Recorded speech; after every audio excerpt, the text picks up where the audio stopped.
All right, start recording in three, two, and one.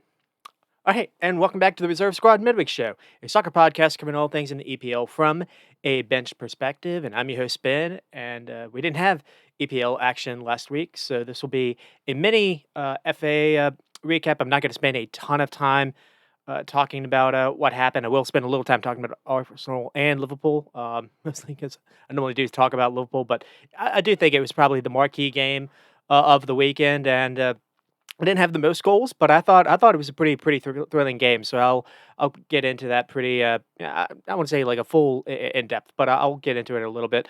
And then what I'm going to do is kind of teed it up last week. I'm going to try to fit in most of everyone else. Like last episode, I did a bit of a mid-season review for the basically the top four. So what I'll do this time is basically all the teams that are basically either fighting for a Europe spot or some of the teams that have maybe surprised a little bit. I'll try to even get some of the promoted sides. Maybe I don't know if I'll be able to get all of that in. And then probably I don't think I'll be able to get the teams that I'm a little worried about, which would probably be uh, Nottingham Forest, Crystal Palace, Brentford, and I believe Everton are the ones that I think along with the promoted sides, obviously.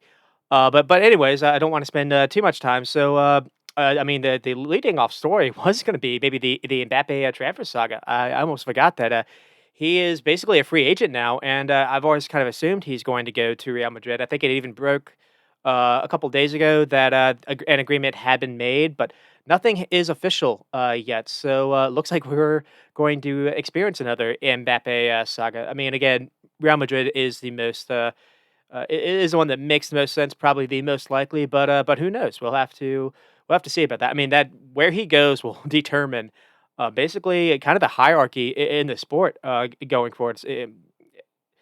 You look at what Madrid have already built up without even a striker.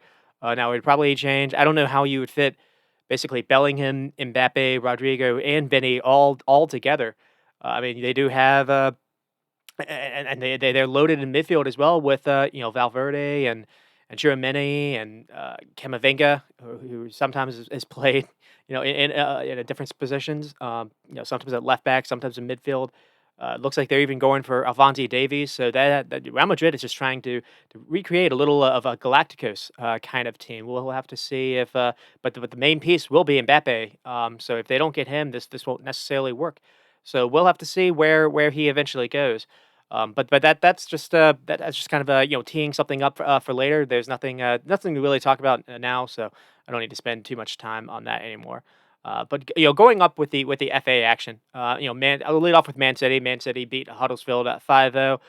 They started slow. I actually watched this game in person. For some reason, I picked this game when it turns out the Nottingham Forest and Blackpool game was significantly more fun, and I turned over to watch that second half. But uh, City did start really slow, and it was another one of those games where you're wondering, well, it's another game without Holland, without Jamie Doku. Kevin De Bruyne was on the bench. They were playing Mateus Nunes and Kovacic and Oscar Bob, and it took a while for City to get going. But the two goals that they scored were really good. And one was a really nice through ball by Kovacic that kind of broke through the line through the first line.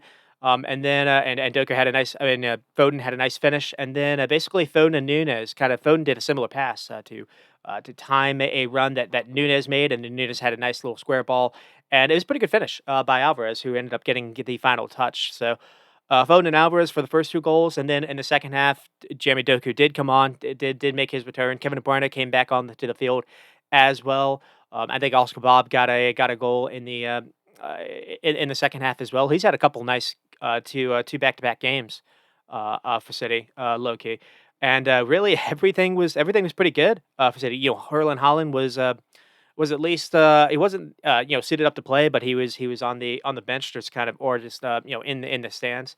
And it seems like he's getting closer to being ready and fit to go again. So everything was positive except for it looks like they maybe lost a Kanji to a knee injury. So that might be something to follow. And they're starting to get a little weak at center back because John Stones hasn't really been available really the entire year. So that could be something to watch. And then Newcastle. played Sunderland. I kind of talked it up last week. I was expecting it to be a little better than the game that we saw. And it was big for Eddie Howe though to bounce back. And Newcastle were the superior side. And not just Premier League side, just the quality that they have was it was on display. Sunderland were outmatched really much, and it was interesting because I didn't realize they had Job Bellingham, Jude's brother, on the team, but he wasn't really able to get onto the ball, so not enough action, and it seemed like they were trying to play from the back and trying to build possession a little bit, and they just couldn't do it. Newcastle were just turning him over, and I think it was there was an own goal, and then Alexander Isak basically got two. I think one was even a penalty kind of late. Newcastle were superior, and it was exactly the kind of performance that Eddie Howe would have wanted his side to have, and they got it, and they have a chance to still do. Maybe the league hasn't necessarily gone the way they wanted. Champions League run, obviously, they still have a chance to maybe do a little run here in the FA Cup. We'll see what happens when they get everyone back fit, and they're only going to have once a week football. I think Newcastle could still play a role in this. And then Aston Villa and Middlesbrough. It took a while for Aston Villa to finally get the edge. I think it came in the 88th minute. Middlesbrough were impressive, to be honest. I think this game was about a little bit more about them than Villa. And I think it also showed that Aston Villa, without Ollie Watkins, should something happen to them, they will falter a little bit. I think they need to think into that if they have the funds to go into the market to try to find some way to bring someone else to get some goals because they seem to struggle a little bit when he's not able to play. And that was some of this as well. But Middlesbrough were also just really good. They recognized, they basically crowded the middle with three, and Aston Villa were not really able to play through them at all. It was good for them to have Barbecue Kamara back. I think he helps a little bit with their spacing, which I've talked about in the past. But it was a pretty good performance by Michael Carrick's Middlesbrough side, and we'll see how it affects them.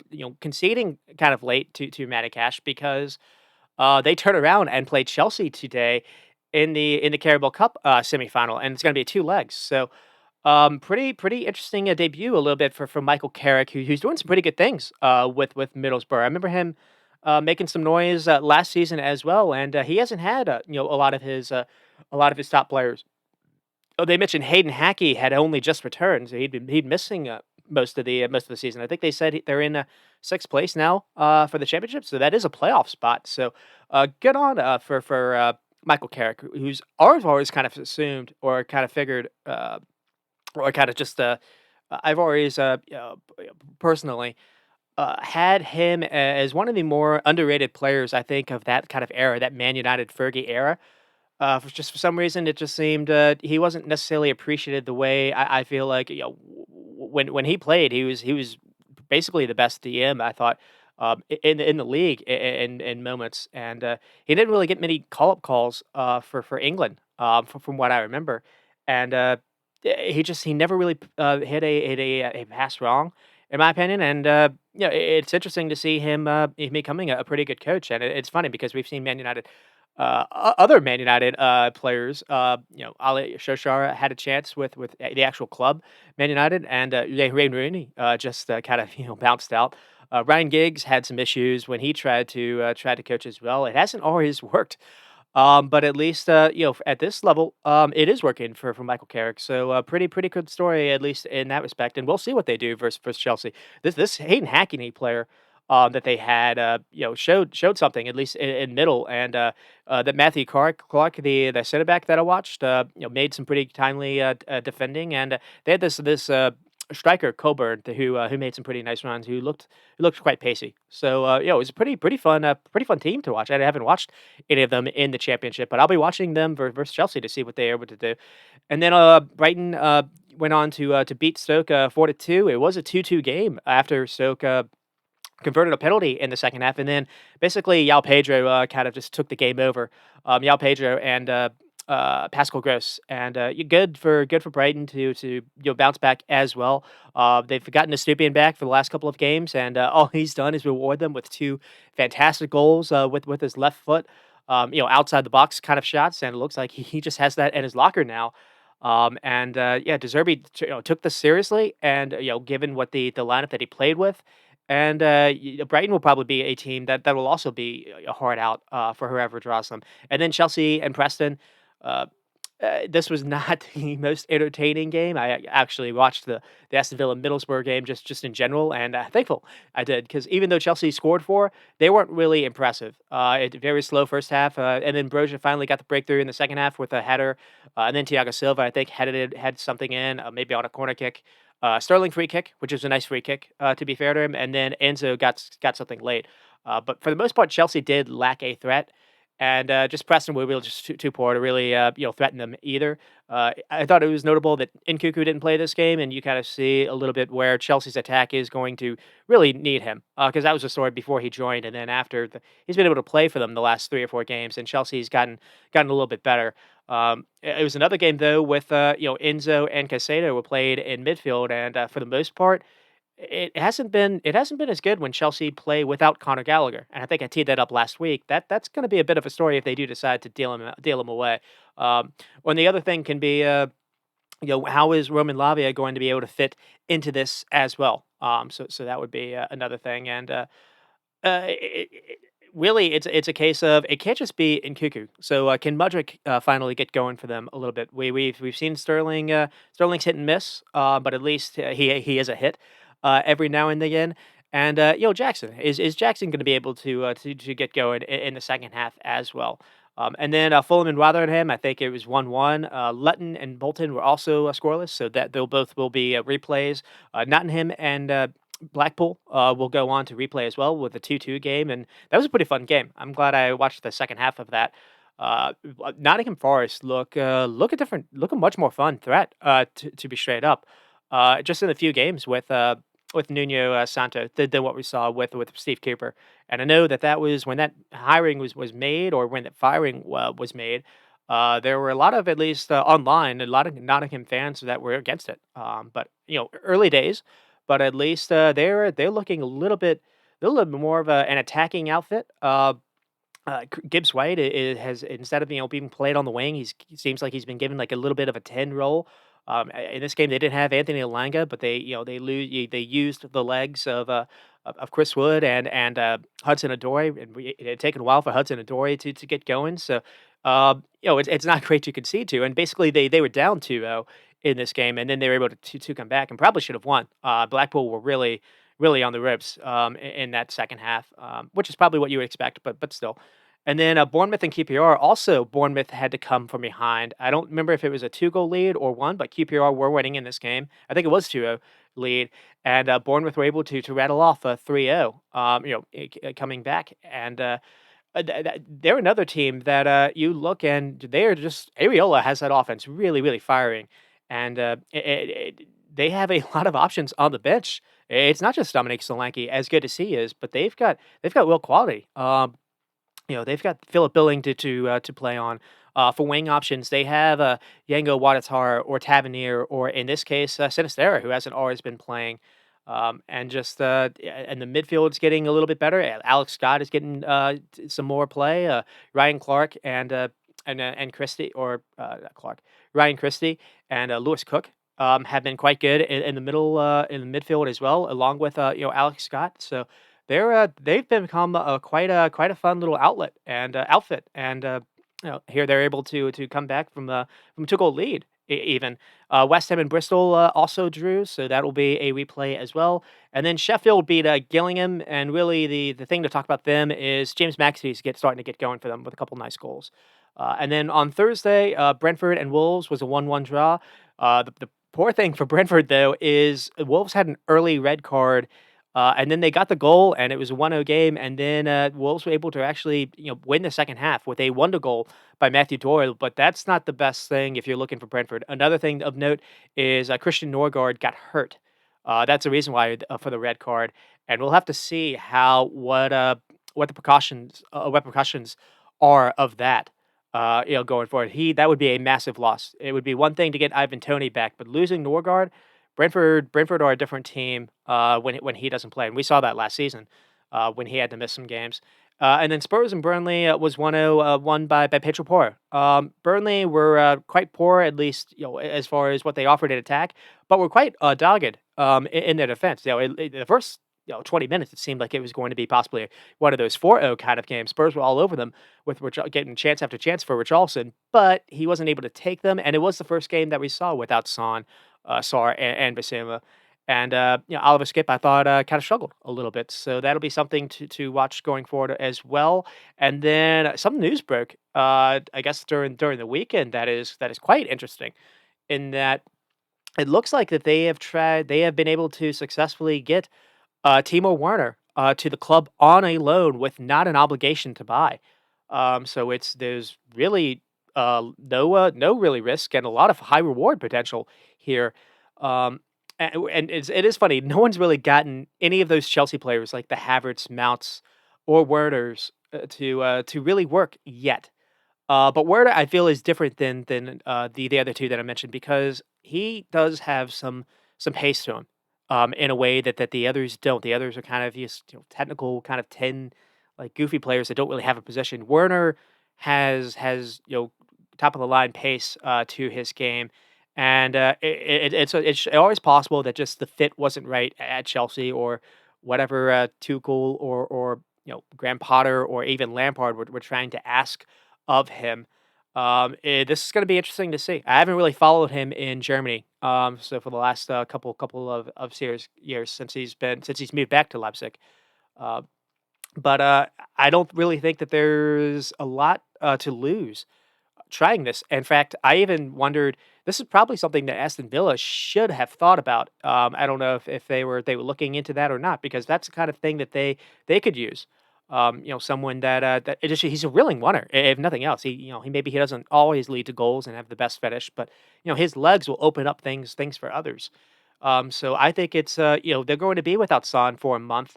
I think they've even drawn Man City for the next FA FA round. Uh, he might, if he's able to go, he might almost immediately get inserted and played, and to see what they do, because in that second half versus Burnley, they tried to do Brendan Johnson on one side, Kulishevsky on the other, and it did not work at all. They individually moved Kulishevsky to the middle, Brendan Johnson to the right side, and then I think it was Brian Heel on the left, and all of a sudden, Spurs are a little, uh, uh, uh, I guess, light-footed in their attack, without Son. And if say Richarlison isn't always, banging in goals, they don't really have many options behind them. So I like this move. I'm quite pleased in what they've thought about doing, and because it's only a loan, they're going to still be able to, if they have the funds to go out and go buy a defender, which is what they probably are looking to do. So kudos to what Spurs are doing. Not something you normally think about saying with that club. So yeah, again, kudos. And then Palace and Everton scoreless 0-0. The only thing to really talk about is Dominic Calvert-Lewin was red carded, I think, in like the 80th minute. Um, I haven't actually looked to see why there's big controversy about it, but apparently they've tried to appeal it, and there's at least online there are people that are arguing in favor of the repeal. Again, I can't really speak on that. And then the other notable results were Wrexham. Everyone knows from the Hulu series was able to advance 1-0, and then Maidstone United beat Stevenage, and the reason I highlight that is a non-league side, and they were able to advance B because of a PK, and so that kind of tees us off to what happened on Saturday with Liverpool and Arsenal. Liverpool do go on to win 2-0 with a Jacob Kiewar own goal, not really his fault. Uh, and people were going at Ramsdale too. I don't really think Ramsdale can do much in this either. It's interesting to see him actually get picked to play. And then Luis Diaz is able to get the all important second one in the 92nd minute, and frankly, it was awesome to see him have that moment. I think I mentioned last week how I wanted him to have something like that count versus Newcastle, because I thought versus Newcastle was really the best game that he had played in quite some time since really that knee injury, to be honest. And he even outclassed himself in this game, and Klopp did something that I was not expecting, and really, it's probably the reason why they ended up winning, which was moving him over. And I'll spend a little time talking about that. Another thing that's interesting is Liverpool this year lead the league in goals scored after the 75th minute mark. So Klopp's changes have been a big storyline, but really the lineups in the beginning at least tell the tale. So it's first game without Salah, but and Endo.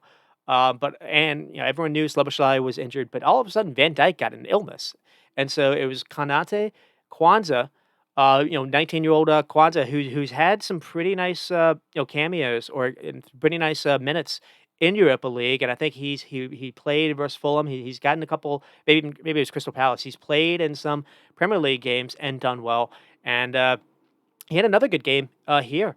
And you look and just for being as young as he is. This is going to be if he's able to just keep going because they have that injury to Matip, he's going to save the club a lot of money and hassle because they might not go into the market for a center back because of what he's able to offer. It looks like he's already senior made to be able to handle these kind of games because this was a big test. And one maybe thing to talk about was and Gomez was the other left was on the on the other side of him as the left back.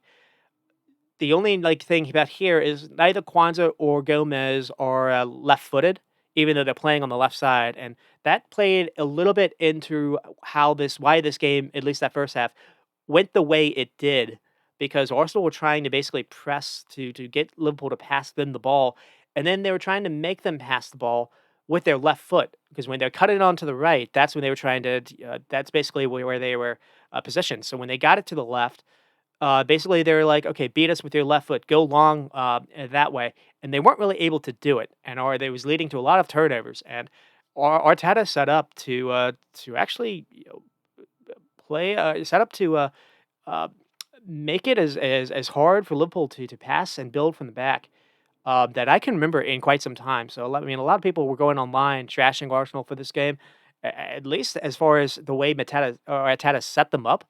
This was as good as I think Arsenal have looked, in some time. This was impressive, to be honest, and I know that they kind of gave Man City a little bit of a hard time as well.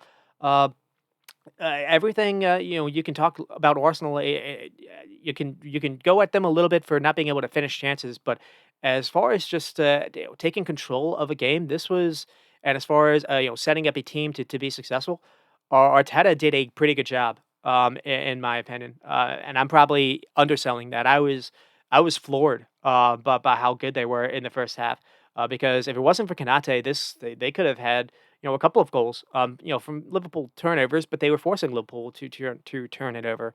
Um, and Arsenal went with something different as well. Jorginho came in, and basically it was Jorginho and Rice, almost like a pivot that allowed Odegaard to almost have a free roll. And then we saw Saka and Reece Nelson. I was wondering last week, is Arteta going to be able to switch it up because what he had been doing had been stale.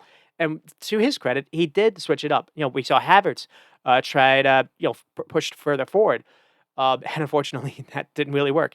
Uh, they probably did this because there was no Gabriel Jesus, but I think maybe the one thing you can go at Arteta for is not having faith in Nketiah. Uh, now, the last time he played it was for Fulham, but they weren't able to really get him the ball. In this game, Havertz got a lot of touches inside the box. And I think if Reece Nelson or if some of those chances that fell to a Nelson or Havertz in that first half, if Nketiah is there, I think he does a better job. He doesn't have an issue with putting a good strike on the ball. His issue is sometimes Arsenal not being able to find him. But in this case, there was space everywhere. Liverpool were turning the ball over. They were finding their attackers the ball near the box, inside the box, and really all it came down to is not being able to put anything away. I think the negative for Arsenal is Reece Nelson hasn't really had a lot of game time, and he didn't have a bad game. I want to get that out there. I thought he played pretty well as well. But probably the biggest chance of the game, came to him, and probably any Arsenal fan would have preferred someone else, even a Martinelli, to have this chance instead. And this I'm talking about when Ramsdale went long, and he was able to get past Allison. It was interesting. He probably could have tried to chip. to be honest. But he's able to get past Allison, but then the angle went too tight on him, and then instead of trying to square it to Osaka or Odegaard in the box, tried to go for goal, and the angle was too tight and just basically hit it out of bounds. But that was a warning. That was a real chance. Also, the one person I haven't mentioned yet is Ramsdale did play, and despite the fantastic ball that he hit to Nelson for that chance. And this happened like the fourth minute, and you were like, "Whoa, has Ramsdale been, studying David Raya and his distribution?" As good as he was there for the second half of this game, you saw a little bit why I think Arteta went out and bought David Raya. And I know there was a lot of people online for Arsenal fans that were wondering, well, what is even the point? Ramsdale can do what David Raya does, and Ramsdale's about to save shot stopper. Uh, and Ramsdale did have a good game doing that. There was one save on Luis Diaz that was absolutely amazing. But that said, the thing that you go back and see is I think it was like 4 for 15 for long balls, and in the second half, the thing that really changed the game where Liverpool were able to get Arsenal to pass the ball back to Ramsdale more times than they wanted to, and Ramsdale was not able to pick people out going long. And basically, they were just giving the ball back to Liverpool, where in the second half, or in the first half, that wasn't necessarily the case. And it seems like when Ramsdale is being pressured, that's when the things show up. When he's got time, to do stuff like that, yeah, I guess he can pick someone out. And so that's the difference, basically. Um, and then the other thing was Kiwar again, and he's probably not really. I don't even know if he's a fullback by trade. He can do stuff defensively, but again, it's not and not necessarily like Zinchenko is the best defensive minded fullback, but he doesn't really offer any kind of overlap help. Maybe for a Nelson or Martinelli, and he doesn't really offer a whole lot in possession either. And in this case, when Diaz switched over to his side, he didn't do the best job defending Diaz either. So that's kind of setting it up. It was interesting to see a little bit of a different lineup, different shape with Jorginho and Rice. And for the most part, again, in that first half, you saw Liverpool were not able to turn Arsenal over like they were in that first game at Anfield, and I think it was because Declan Rice having someone next to him helped him. I thought Rice was better in possession at least this game, and the thing with Jorginho is Jorginho. Uh, you can get at him defensively, but uh, in possession, he doesn't lose the ball either, and he's really good at quickly moving the ball. And Arsenal were able to find Odegaard the ball in some space, and it was leading to some pretty nice attack opportunities for Arsenal in that first half. The first half was all them. I can't dispute that. But really, Liverpool were lucky. Again, I thought Kwanzaa and Gomez were really struggling with being right-footed, and basically Arsenal asking them to beat them with their left, and they weren't really able to do that. I also thought no Salah and Van Dijk. Van Dijk's probably the best passer in the team, other than like Trent Alexander-Arnold, and you're missing what he was able to offer with his distribution. Harvey Elliott was tried to be, basically, the solid replacement, and Harvey Elliott isn't going to beat anyone running in behind them. So what he's going to try to do is he's going to try to look for the ball with his play with someone playing it to his feet, so he can get the ball in turn and run with it. But what that means is also that allows the fullback to creep up, and Liverpool just did not have the right spacing. So it was not going well. It was going very good for Arsenal, and Klopp completely changed the game with what he did. So he basically Gakpo started in midfield, and he moved him further forward to kind of be kind of the center striker spot or kind of a false nine. He moved Gak or Nunez to the left wing, and Luis Diaz to the right. And basically, what that did is that gave Liverpool athleticism on the wings again, and what that did is that pushed Arsenal's back line further back. Arsenal were maybe they started thinking it was going to be okay, but early on there were a couple of times when Trent had a couple like really long switches. When Nunez was able to run onto a loose ball and he was able to, just one cut, and he was able to get a shot off. And Luis Diaz was kind of doing something similar. And so, that forced Arsenal to be a little bit more wary. And when you can't play a high line when you're, with something like that, that means everyone has to push back a little bit. So Liverpool weren't nearly as under duress in that second half, and it was because of that threat in behind. And it was all because of that move that Klopp made. So really good for him. And another thing too was Liverpool were going long a lot more in the second half. So because of Arsenal not being able to put as much pressure on the ball, that meant there wasn't really a whole lot of people that were able to press Allison. And Allison was significantly better when he had some time, and he was able to go long as well. And unlike Ramsdale, he was able to pick people out. Uh, and it was because in the first half, Liverpool were trying to pass through Arsenal, just going side to side, trying to find feet, and it was not working. They were just it was as rough as they had looked trying to do that in really quite some time. I want to say maybe over a year. Brighton maybe struggled, making them struggle a little bit.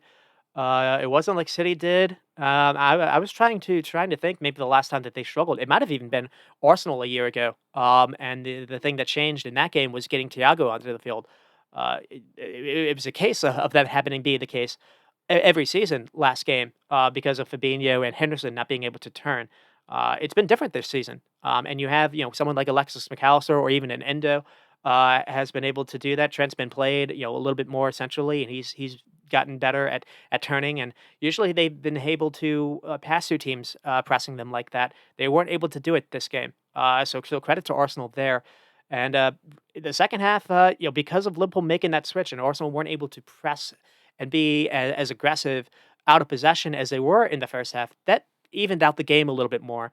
And as the game went on, Liverpool were the team that started to get really more chances. I mean, there was a chance for Arsenal with I think there was a free kick, and it was a really clever free kick done. They were able to get Havertz the ball, and Havertz had a pretty good cross into the box. And it was kind of a mix of Gabriel went for it and he wasn't able to get it, and because he did that, I think that put Saka off. I can't really go with Saka for missing this. I do think Saka didn't necessarily have his best game, which we'll probably get into a little bit, but I can't really blame him for that. And then Nunez basically had a couple minutes later, probably the biggest chance for Liverpool in the game came to Nunez. He basically they were able to play him in, and it looked like he was on the wrong side of uh, I guess it was Ben White, and it looks like he either could have just gone to goal himself, but he tried to get the ball to Luis Diaz, and unfortunately, he just hit it behind him. I can't really go. People were going at him a little bit for that. That's one of those cases where I just kind of put my head up and just say, unlucky. Maybe Luis Diaz could have even held back his run because he was wide open himself. But this probably was a case where they probably should have put one away. They didn't, and then Klopp brought on the 18-year-olds, Connor Bradley and Clark, and I was at this point I was kind of assuming, well, that's Klopp basically throwing in the towel. They've got a big game versus Fulham. That is what it is. And then there was a save by Ramsdale with Luis Diaz getting the ball on the right and then being able to cut inside. This was the performance that Diaz showed in that second half shows me that this should be the idea going forward. Not necessarily. I mentioned Harvey Elliott or Sloboslai. Sloboslai's injured, so instead of Harvey Elliott, maybe I like the idea of actually him being in midfield anyways. And having someone like Diaz, who apparently I don't know what it was. I don't know if it was him just being on that side as opposed to the left, but he wasn't. Because sometimes one example would be versus Arsenal. Luis Diaz would get the ball and he would just stop and be hesitant and just would refuse and just he would refuse to move. Essentially, he would just and I was assuming he was terrified of running on that leg. In this game, there was none of that. He was getting the ball and he was quick with his movements. And man, was he exciting. And he nearly scored here. It was a great save by Ramsdale. And then the corner kick, Jota basically nearly scored on a header and it hit the crossbar. And then Nunez got a chance. And for this one, I feel like you can maybe be a little more, I guess, critical because I was like, yeah, this is life we're throwing Nunez. But at the same time, it's another game where he has the flick on header that founds Jota that basically led to the Diaz shot beforehand or the Ramsdale sub. He has the run that basically opens up the channel for Joe Gomez running into later. That basically Gravenberch later got onto the ball, and that's what drew the free kick that led to the own goal. And then Nunez also played in Jota the ball to run onto that basically led to the Diaz goal. So it's another game where Darwin Nunez led to good things happening just without being able to score himself, and that just that is life with Nunez essentially. But as long as he's able to do that. it's worth it to stomach. I think I mentioned it last week. As long as he can create for others and the other people put him away, it's not going to matter. And they do get lucky with the own goal, but basically it was caused by Darwin Núñez is making a run, and Ben White is terrified of him at this point, and Ben White is drawn to him, and that opens up the entire left-hand side of the channel.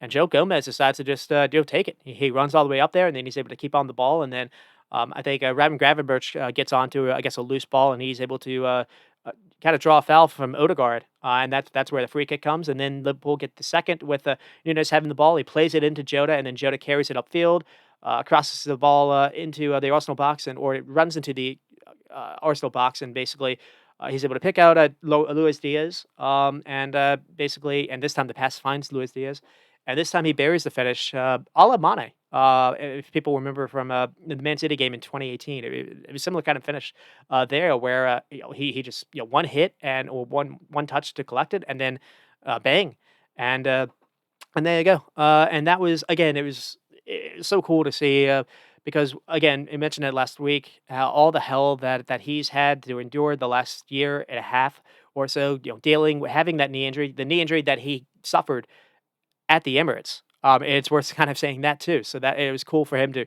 score at the place that he got injured himself, and then to just not just doing the rehab, but also his family getting kidnapped. And I think his dad was even at the ground. So that was awesome to see. A really cool moment. And going forward, Luis Diaz is really going to have to or going to I think feature a lot more. I was thinking with Jota being back and Diaz was kind of being out of form.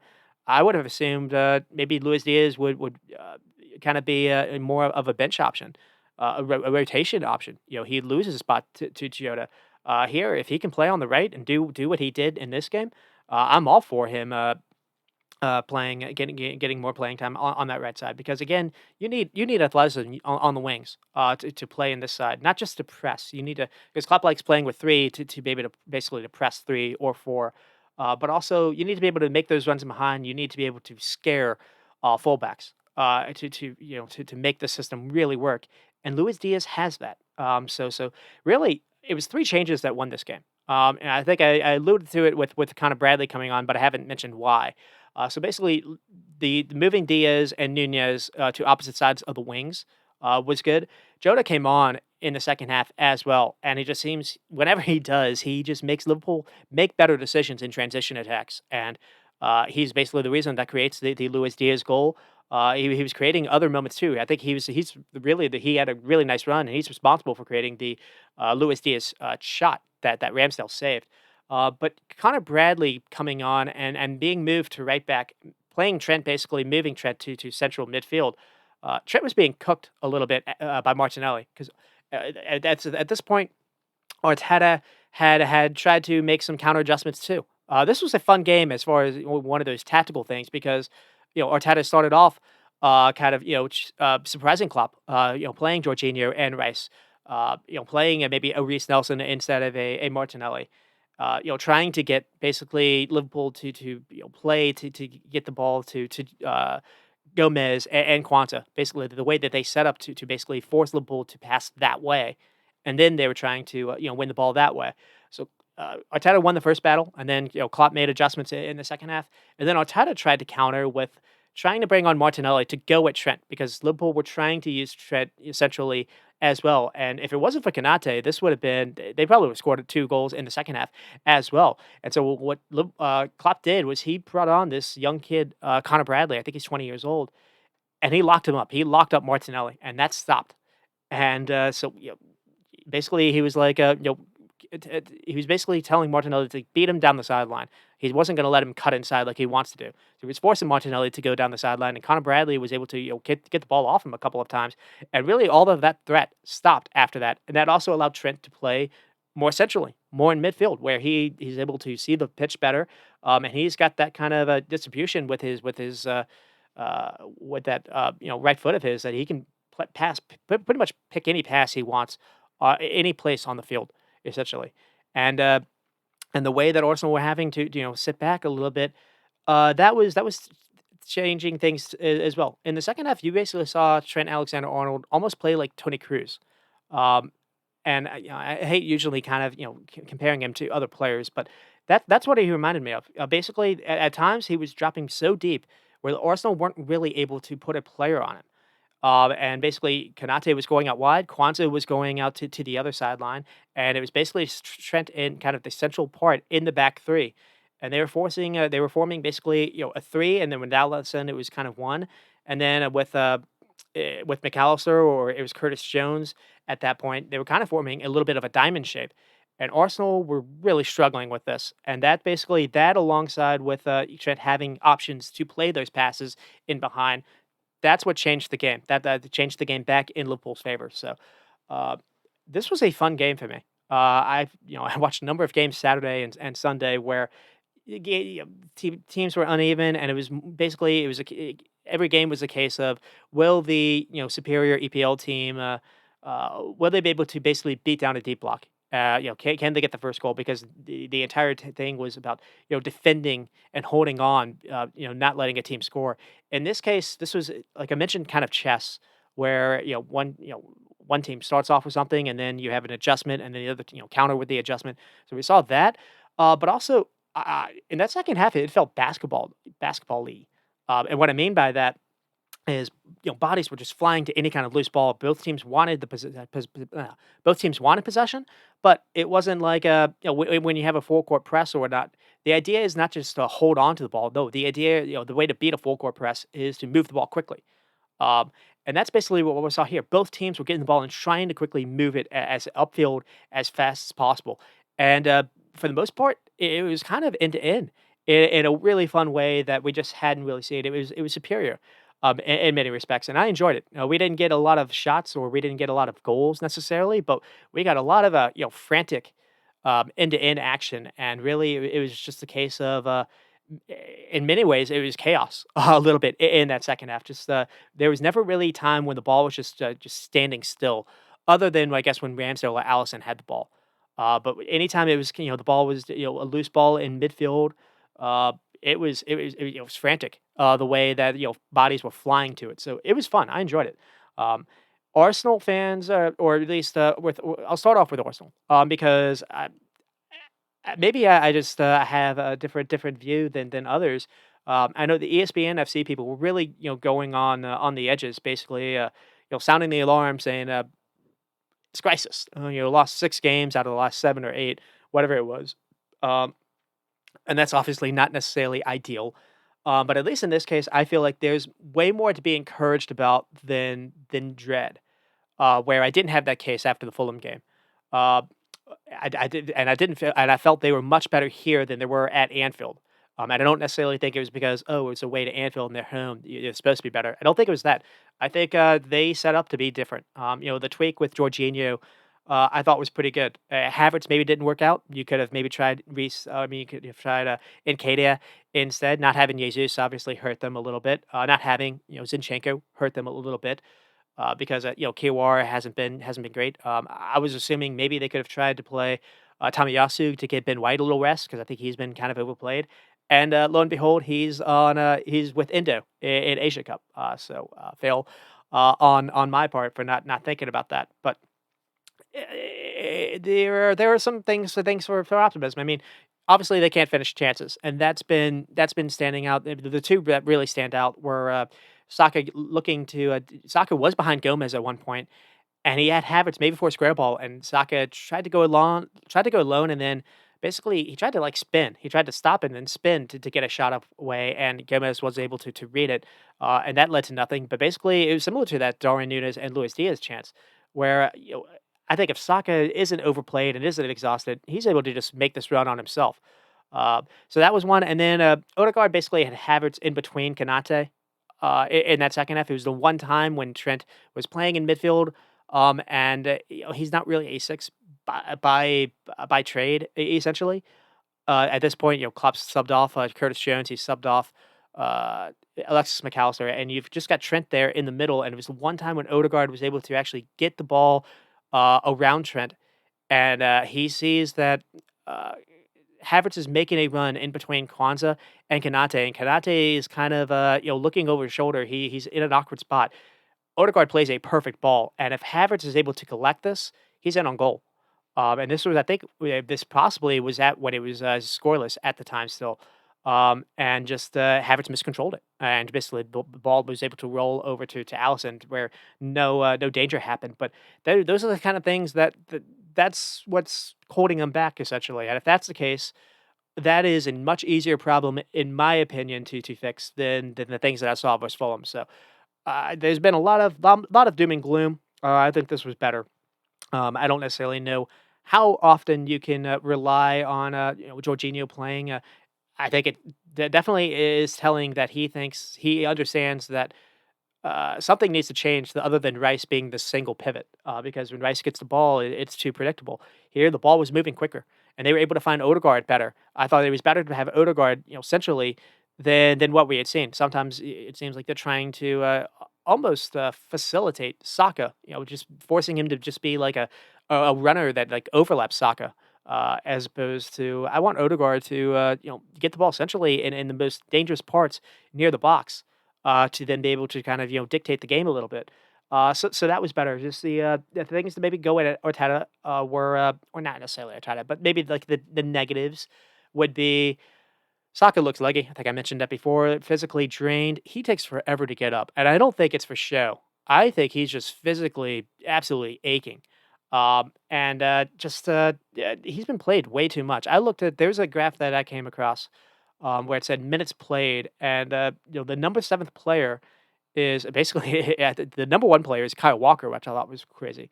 But it's a bunch of like City and Arsenal players and Liverpool, and Saka is like the fifth, I think, for most minutes played, and Trent Alexander-Arnold was seventh.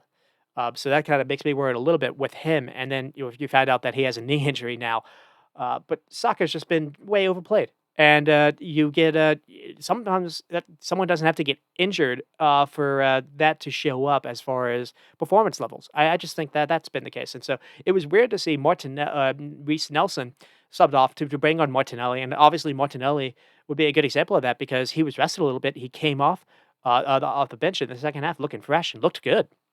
So I think that would have been a good case to that would have been the time to maybe take Saka off and push Nelson to the other side because he can play on both sides of the wing.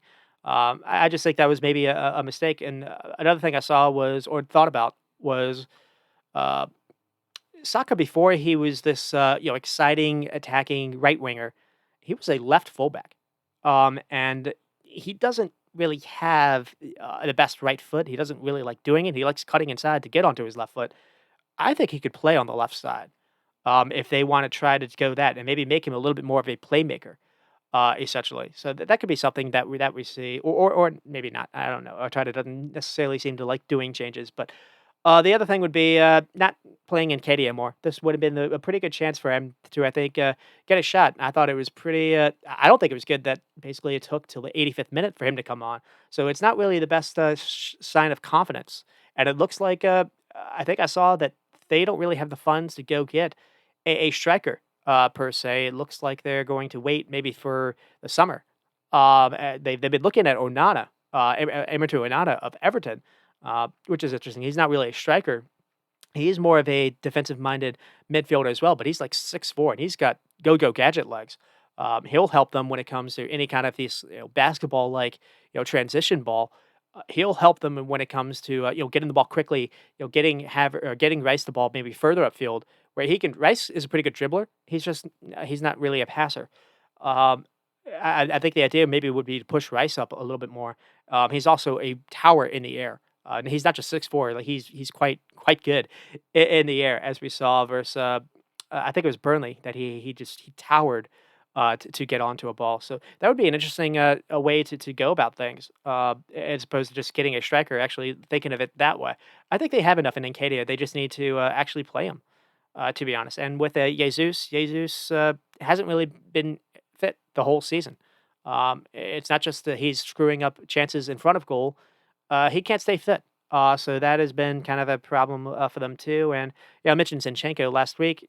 Arteta, I mean, Arsenal are a different team when he's not able to play. I know he can be vulnerable defensively, I don't necessarily need to go over that again, but he's quite good on the ball.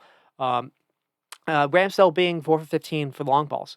Again, because of the way that Liverpool were able to get Arsenal to get it pass it to him in the second half, and Ramsdale wasn't able to find feet. He was a little bit more under duress. He was going long and basically giving the ball back to Liverpool. So that's the reason why I think there was a lot of talks that we don't necessarily need we don't need to we didn't need David Raya. We have him. And I think I mentioned it last week. I was pondering maybe the reason why Arsenal are maybe a little bit underperforming their XG conceded is because of David Raya, and he has had some mishaps. I don't necessarily think the idea of sidelining Ramsdale was necessarily the problem or the wrong thing to do. I guess I can say maybe not getting David Raya wasn't the best idea, but these are the kind of things that that Arteta probably saw, at least in training, or maybe he saw it last season. Maybe he saw it in the summertime, where it's not just saves. It's you can't just give the ball back that easily because you work so hard to have the ball and have possession, and then you're just giving it away, and you have to work hard to win it back. That can get to the legs as well. So as good as he was, and he did make that great save on Diaz. That's the reason why this happened. I think it's worth to remember that. Um, and similar things with Arsenal that I mentioned last week. Uh, the shape is a little bit strange, and we did see a different shape here, but at the same time with no overlapping fullback. And it's not like Jorginho and Rice are going to offer a whole lot of protection out wide. Their idea is to basically make things really compact in the middle. That's the reason why Liverpool were like, "Oh, we'll go wide and we'll attack your fullbacks because we aren't able to get through in the middle." Another thing too was by playing Jorginho is if you can get Rice a little bit out of position, which Liverpool were able to do for that second goal, then it is just Jorginho, and Jorginho is gettable. So this isn't necessarily a bulletproof plan. Obviously, with Thomas Partey back, this would probably be a little bit better. And that is kind of the thing. Can Thomas Partey come back? Can Jorginho, can Zinchenko come back and fix some of this? It is interesting to see them linked to Onana. So basically, would he be able to fix some of that? There are Arsenal are already hard to play through in the middle or just in general. Onana will make it significantly harder. He's quite quality. Now he's not again not necessarily the best passer, but he's technically very good, and he's got really crazy legs. Uh, Allowing you bring him and you allow Rice maybe to play a little forward, you wouldn't be as vulnerable if Rice was put out of possession or put out of position if you got him, and they still have a Timber to come back. So uh, you know, maybe they can't necessarily get the uh, get Havertz going. That really is kind of the lone issue. Really, I think a lot of people are looking at it try to because they spent whatever it was 65, 70 million on Havertz, and he's not really working. And they're looking at needing goals, and Havertz is probably going to possibly end with 8 or 10 goals. But it's not looking like these are meaningful, or as these are goals that are basically I want to say meaningful, but it's not a he's not someone that's you can rely on to either finish a 1v1 chance to beat a goalie or someone to basically to put his laces to a ball and just take the roof off the net. It seems like he needs to be I don't want to say babied, but either score something like basically close to the goal, close proximity, where he's not really thinking. And a couple strikers like that. It feels like Jackson's been struggling. Nunez has kind of been struggling a little bit with that. And then I think the other perspective is Arsenal scored 2, 3, maybe even 4 goals quite easily if Liverpool don't have Kanate to play because of the kind of plays that Kanate was making. And the I think the positive here is not every team has Kanate. So there we go. And speaking of which, moving on to Liverpool again, the adjustments that he made this game, the adjustments that Klopp has made this season has been a bit of a storyline this year. It's not something that I feel like people would normally or would used to either praise or recognize for someone basically for Jurgen Klopp. And what I mean by that is he's always had the kind of the reputation for getting the most out of his players. Maybe he's had the reputation for uh, improving players that are already there, things like that. His tactical adjustments to win games in the second half has really gone up this season, and I think you saw that in the graph. They're leading the league by a large margin for goals scored in after the 75th minute, and it really it goes all the way back to that Newcastle game when Liverpool had that red card.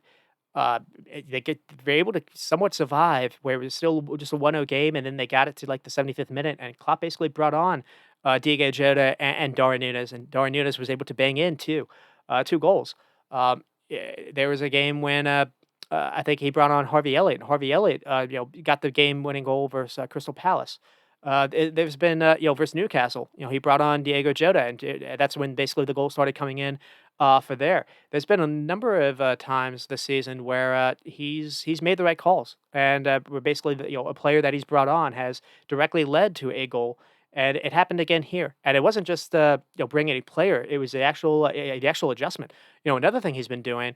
Well, before Tsimikas got hurt, he was having some fun with Trent Alexander-Arnold and Joe Gomez. He would bring Joe Gomez to be right back, basically move Trent into midfield. He did that with Fulham, um, and that's the reason why they were able to win that game.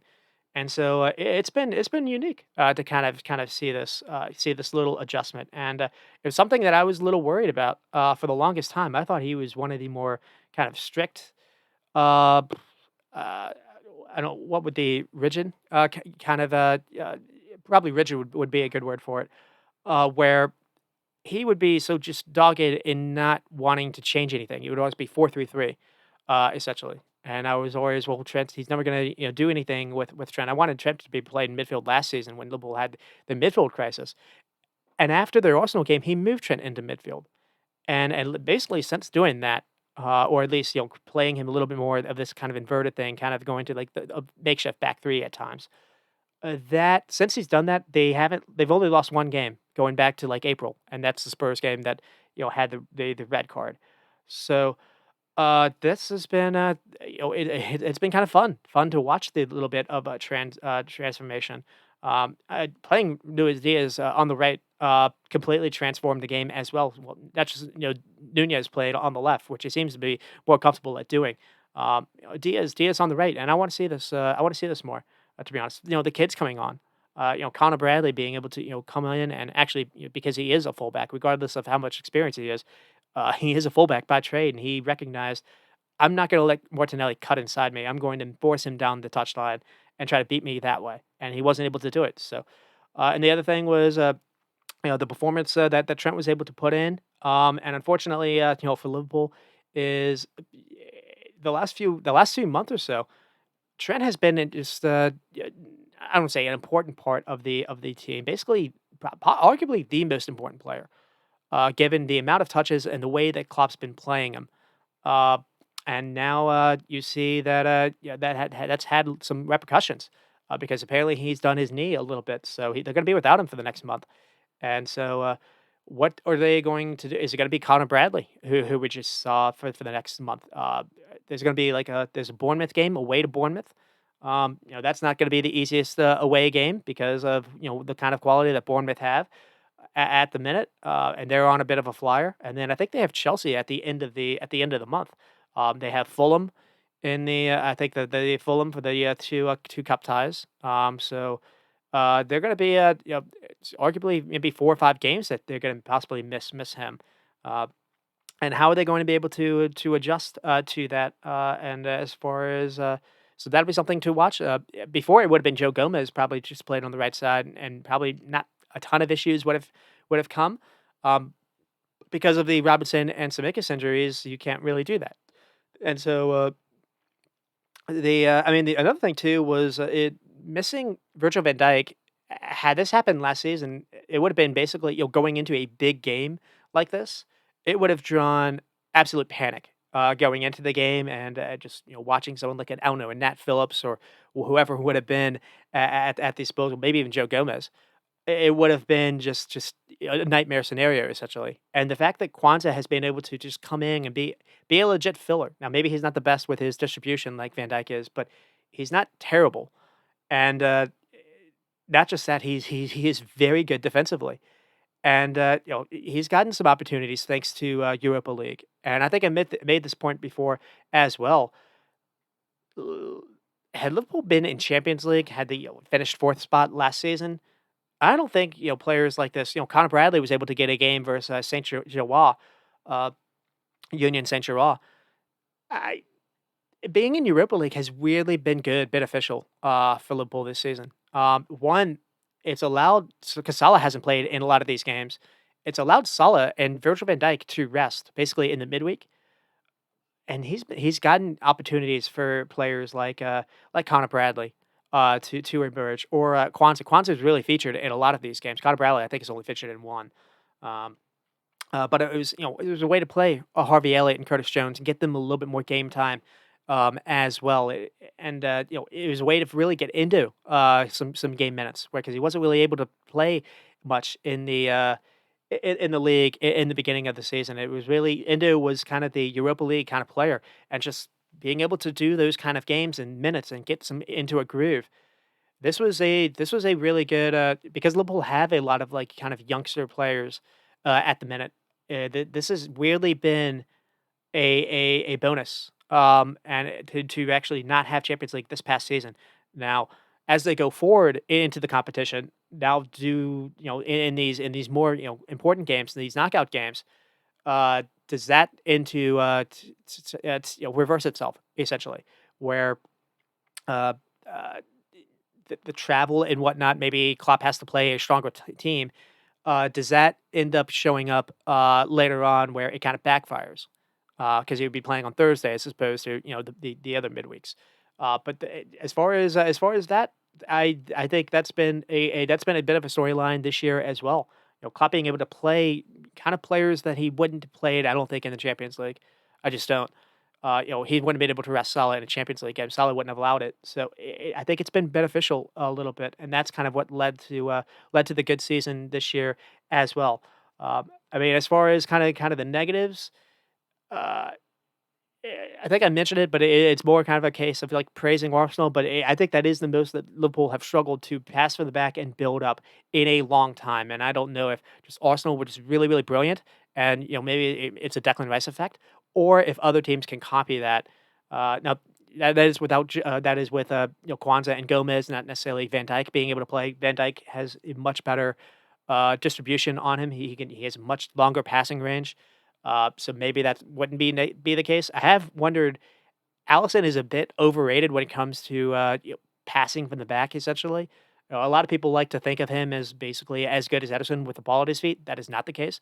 Now, when Allison does have time, the way he's able to pick out players uh, going long is maybe Ederson like. He's amazing when it comes to that, but when he's being pressed and he has to make a decision quickly, he fluffs a lot of balls, and it kind of freaks me out sometimes. Regardless of how amazing he is shot stopping. So that's kind of it. And then basically, a lot of the fixes that the Liverpool have been doing when games haven't necessarily been so great has been moving Trent centrally to play him more in midfield and to get him more of the ball. And they're going to be without him now for a little bit. So is that how are they going to work with how are they going to uh, I guess cope with that? We'll have to see. And then kind of the last thing to kind of end with is like every other game it seems when Diego Jota comes on, the offense clicks a little bit more. So whether he could be used off the bench or start, he needs to get as many minutes as possible as long as Salah's away, because just he just recognizes tight spaces. He's able to when he's running with the ball, he's able to just shift his hips to full defenders. It's the way he's able to just find he's weirdly, I wouldn't say athletic. He's just really just a goofy dribbler where you don't feel like he's running with a lot of pace, but he's still able to just get by people. And he always has a finish on him. He just when he comes on, he leads to goals. He's been as important of a player, even though he hasn't played a ton this season as really anyone else, and not just in the league, in Europa as well. Just when he comes on, just things happen, and just the times when Liverpool have their dips, or when he can't go. So He's as important as Mo Salah, as Trent Alexander-Arnold, and he doesn't always start. So that just says a little bit about him. And then we'll probably see how we are doing for time. I'm expecting it to be what it was last week. Yeah, it is. So moving on to what we did last week, I'll just do Europe contenders. I don't necessarily know how long I'll be able or how many I'll be able to do, but I will lead off with Man United, who were able to get a pretty good win yesterday, beating Wigan. I think it was 2-0. Uh, with that game, it was interesting to actually see Onana, get a start with African Cup of Nations about to get going. I figured it would have he had to make a pretty good early save, so credit to him, but I figured you're gonna be without him now for a month. That would have been a pretty decent game to actually try the backup keeper just because you're gonna be without him anyways. But they didn't. They were able to, play Onana, but, so they were in 31 points. I think it's not because of what they were able to do last season, get that Champions League spot. They're up there for probably the most disappointed, so far. Them, it's going to be them and Chelsea, which is that was the case, I guess, last season, with Chelsea. But uh, it seems like they haven't. It does feel like they've regressed, and so they're at 31 points. They're in eighth place. They lost to West Ham after getting that draw, I think, versus Liverpool. And it's it's was it was it Liverpool? They were able to get a win and then turn around and here you go with the draw, with West Ham. So Jared Bowen gets the first one, lovely floated pass by Paqueta, and then Bakutis, just Paqueta plays another through ball. The thing that was here was no Varane was able to go. I think it was after the Liverpool game. So this youngster came on at 19, and I think Kobe Mano played, and he had a bit of a mistake for the second goal. Bruno was back, and I thought that was kind of funny. So this was after the Liverpool game, and the thing that was really noticeable was I was looking at Mo Kudus, I was looking at Jared Bowen or Paqueta, and I was like, right now, these players get into this Man United team, and this was just a perfect way to. Oh, uh, it was after they beat Aston Villa. That's right. So you figured Man United have this chance to really have this chance to go on a bit of a run and no. So Haaland got really no service. Garnacho had a chance to actually put a couple of things away, and they weren't. I think Onana probably had a bit of a poor game as well. Luke Shaw got beaten on both occasions by Bowen and Kudus. And then they had the Aston Villa. Oh, I guess it was the Liverpool game. And then they had the Aston Villa game where they were able to turn things around after starting down a goal. Varane again was back. Rashford was back. Garnacho was tried on the right, which was interesting, and it worked. And then Ericsson and Mano as the pivot, as opposed to McTominay. That was interesting. And they came out really flat in the first half, and then just really poured it on in the second half, being able to get those runs in behind. And then this is what Man United are. They turn around and they lose to Nottingham Forest 2-1.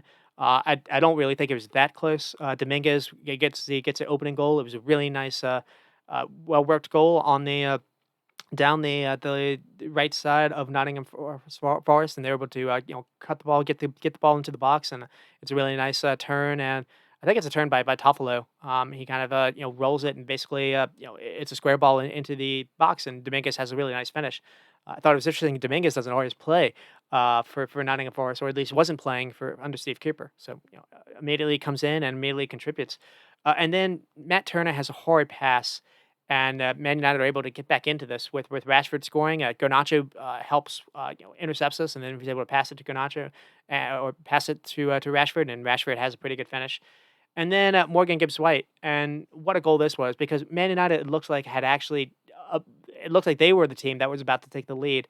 They had a pretty good attack going. It forced a really good save from Matt Turner, to be fair to him. So he had a good bounce back there.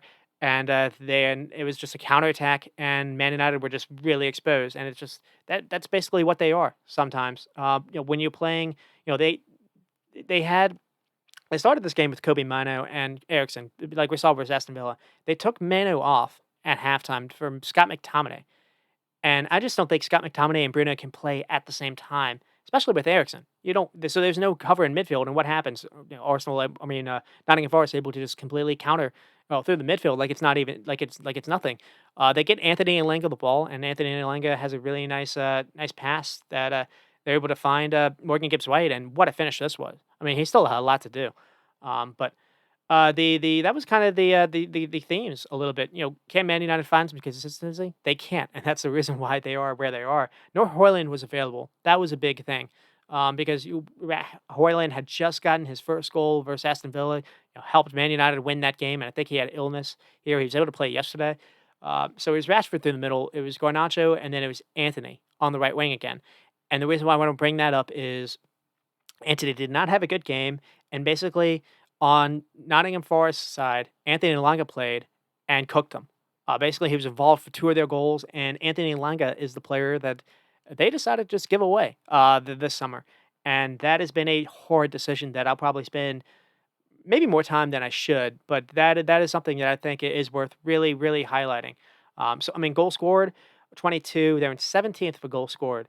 Conceded they're in 27th, and it's not great. They're in fourth spot for that, but considering that they've had so many games with Maguire and Johnny Evans, without having Varane for many of these, uh, I was assuming it would have been a lot worse than that.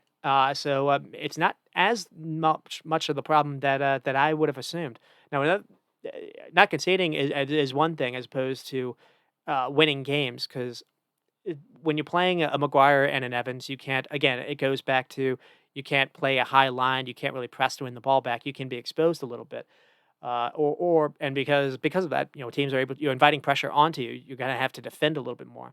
But I also think too is Onana's had some errors in him, but he's got a high save percentage. Weirdly enough, in the league, he just has a lot of clunkers, and the clunkers are really memorable. You don't remember like the actual good saves that he makes. Uh, He's also for being brought in to be really good with his feet. They can't play with that, and basically he goes long, and normally he just passes it away and gives the ball away. So there's some of that as well. Top scorer is McTominay on 5 goals. That is a bit of a surprise. Rashford's only on 3, and then Bruno is only on 3. Um, and so I mean that's the reason why they haven't really scored a ton. And Hoyland only has one, even though I think he's 5 or 6 in the Champions League when they were going. So what are some things to at least be hopeful about? Hoyland getting that first goal, and you missed him versus Forest. He played yesterday, and I don't think he was poor. He had I think he had a header that like went off the bar. But it is a case of it's going to take some time. It's going to take some growing pains with him, essentially, and I think that is just what you have to deal with. Now, the only issue with that is the money that they brought him in for, they probably would have expected, a 15 to 18, 20-ish goal striker, essentially, because they brought him in for basically the same money that, Darwin Nunes was brought in for. It's similar to, like I said last week with it's the name, it's the kind of the blonde hair, the stature wise, Hoyland and Holland. It's similar. Man United fans are having fun like, making those comparisons, and basically they set the kid up for failure to do that. So it is just kind of he hasn't really been able to get going, and that's kind of the reason why their attack's been struggling a little bit. I think it's upset Rashford a little bit because Rashford was kind of playing a little bit more as the lead striker last season, not just on the left. Maybe he got comfortable doing that, and he hasn't really been able to adjust, being after having to play on the wing and having to be basically a setup man who also likes to score, as opposed to actually getting the ball, from people finding him on a run and putting things away. Ash Rashford was able to play the lead man in the Forest game, and he just wasn't able to really hold on to the ball. So and Martial hasn't really been able to do much for them either. So I mean, there's just their attack's been off balance the whole season. The one change that Ten Hag's finally made though is since Rashford's been back, Rashford back on the left, where obviously he prefers to be. Garnacho has moved to the right wing, and so you're finally because sometimes it was to make Garnacho get on the field, they had to play him on the left too, because he likes doing the same stuff. Garnacho is sucking it up and playing on the right side, and he's offering them a lot more than what Anthony does, and they finally have some balance now. Now, obviously, how long term can this be? I don't necessarily know, but they finally have some balance in their attack where Anthony gets the ball, you know exactly what he's going to do, and he makes the pitch really narrow. Garnacho you can basically, keep it wide a little bit. And, he's a playmaker. He's also got goals in him. And it's at least allowing Rashford to kind of play where he wants to, where you're not necessarily being hurt in that spot. And that has been just since I want to say for like 3 or 4 years, Man United have had a right wing kind of problem. They brought Sancho to come in, and Sancho had didn't work out either because he kind of liked playing on the left too. And Sancho, got to a point where basically he stopped wanting to play for Ten Hag, and looks like he's about to be loaned back to Dortmund. But they've just had this issue. And one thing that's funny is they gave away Anthony Elenga to Nottingham Forest, and lo and behold, he's playing that position and doing not just doing great. He's responsible for 5 or 6 goals already in the league, uh, and he's responsible for 2 of these goals in this game. And then maybe another positive is Kobe Mano. Kobe Mano, I don't think is a player that they've had in quite some time, at least in the youth level. And he's able to because he recognizes positional play, and he's not just bombing forward and wanting to score goals like McTominay does. He's reliable. He can get the ball in turn. When you pass to him, he collects it and keeps it to his feet. The ball doesn't just shuffle off his foot like sometimes with McTominay does. I'm not gonna go with McTominay, but there are some things that some players do that are better than others. McTominay is a little bit more of an attacking kind of midfielder, likes running with the ball, likes trying to be a threat in the box and scoring. And Mano is more a possession guy, someone that you can look up for build up, someone that can help you out when maybe you're being pressed. And that's a player that they haven't really had in some time. Um, and I guess the only negative is for being as young as he is, he's going to make some mistakes. So he made a mistake versus West Ham. Uh, Comparing him with Ericsson has been interesting, but Ericsson doesn't really have a ton of legs to help him out. It seems like Man United don't like playing with Amrabat anymore. So I mean that's kind of been a theme as well. And so why has this blown up? That'll be probably a theme that I get to. So injuries have played a role. I think it's important to keep this in mind.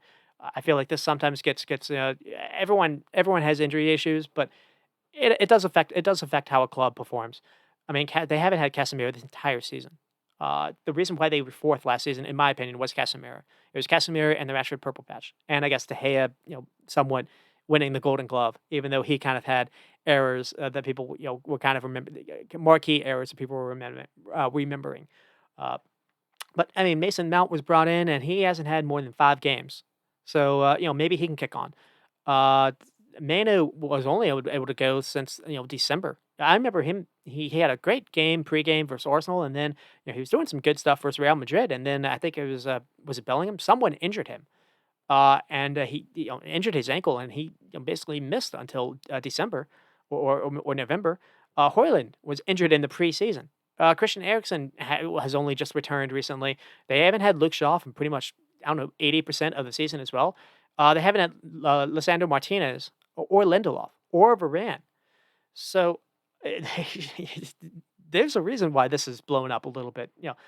When they brought Johnny Evans to the club, they were not. I don't think they were expecting him to play as many games as they featured him in. Harry Maguire likewise, and that can be a little bit maybe on Ten Hag because there were times when Varane was available on the bench and he wasn't playing. But that's the reason why this has happened. Hardly any manager, any club would have not suffered some kind of a dip having those many players, those many impactful players injured.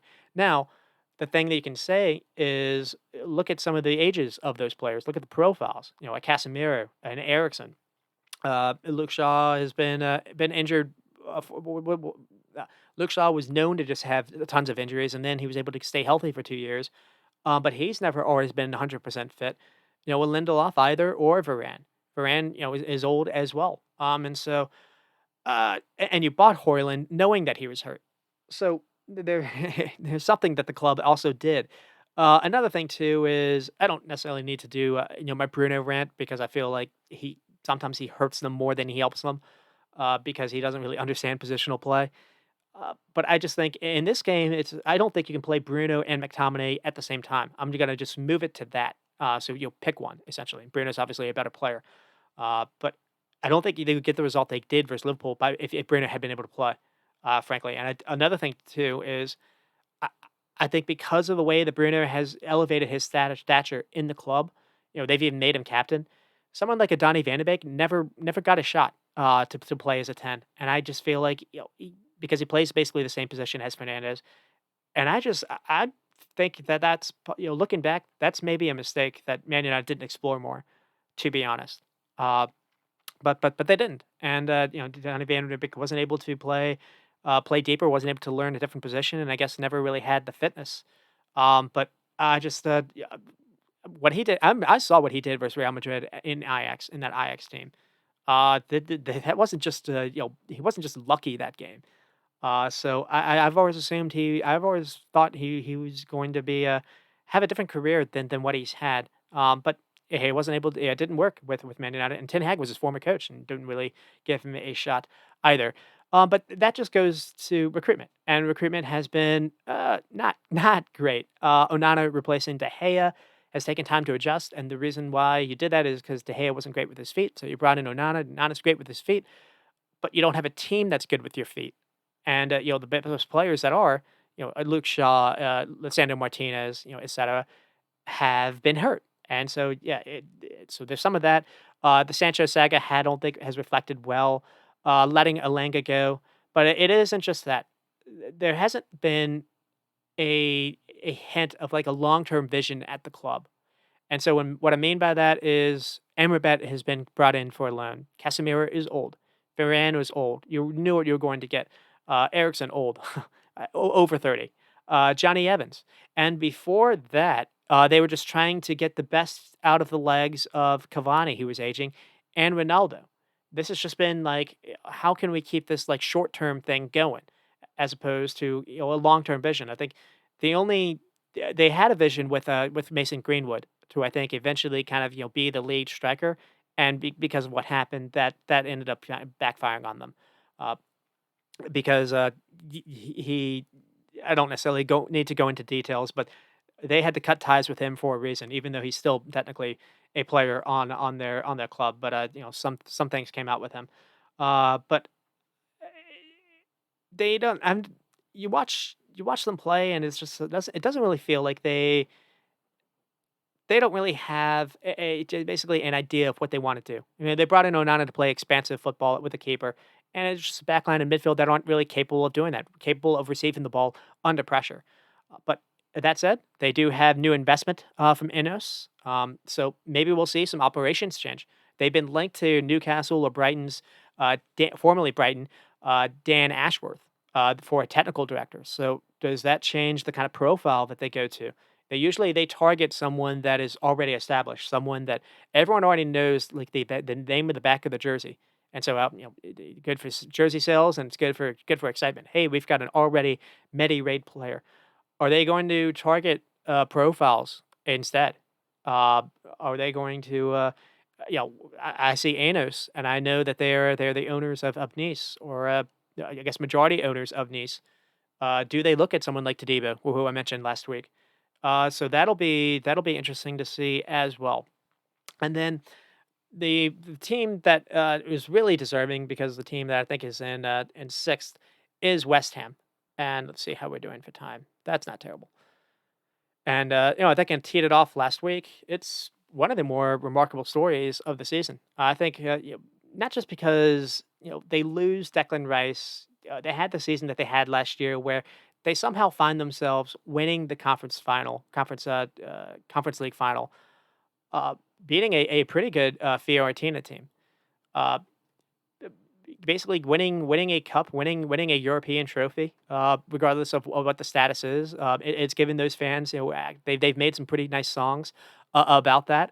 It's allowed Moyes to win a trophy, and they lose, and it was kind of one of those things where you wondered, was this about all going to be just kind of a restart? Essentially, maybe Moyes would walk away. They're losing Declan Rice. It's going to be hard to rebuild. They stayed up in the league by the skin of their teeth last season. I think they finished 15th or 16th, but points wise, it was close. They were in jeopardy, and it's they even going back into March or even April, they risked playing Declan Rice and Jared Bowen and Antonio. and Paqueta. They risk playing all those players in the conference league because they prioritize that almost as much as the league. And it ended up working out for them, but they've been able to turn around and they brought in the Rice replacements, Edson Alvarez, finding James Ward-Prowse for quite a good fee, which just no one was expecting. Finding Mo Kudus, where no one was really expecting, and this season they haven't had Antonio, and so David Moyes has been able to play Jared Bowen almost like a central striker, and the way he's given Paqueta a little bit of a different role this year too, and he basically has found a way to, they still play the same way. They still play without the ball, but he's found a way to get them where they are a tough outfit. And the 34 points in sixth place in a Europe spot. I made, I think, at the first seeing the first podcast of the season. I think I made a prediction where I thought Moyes would be the first manager to go. I think I even said in December I could see Graham Potter, being the West Ham manager or someone like that, and that did not age well. I have been, one of the people that's just been trying to doubt a Moyes this whole time, and lo and behold, it keeps backfiring on me. So shame on me. But the last three games, they get the 2 win over Man United, and then basically, and then they get the 2 win over Arsenal. So Man United and Arsenal back to back. Um, and it was after the interesting thing about this is before the Man United and Arsenal games, they played that cup final versus or that cup game versus Liverpool, and they were thumped 5-1.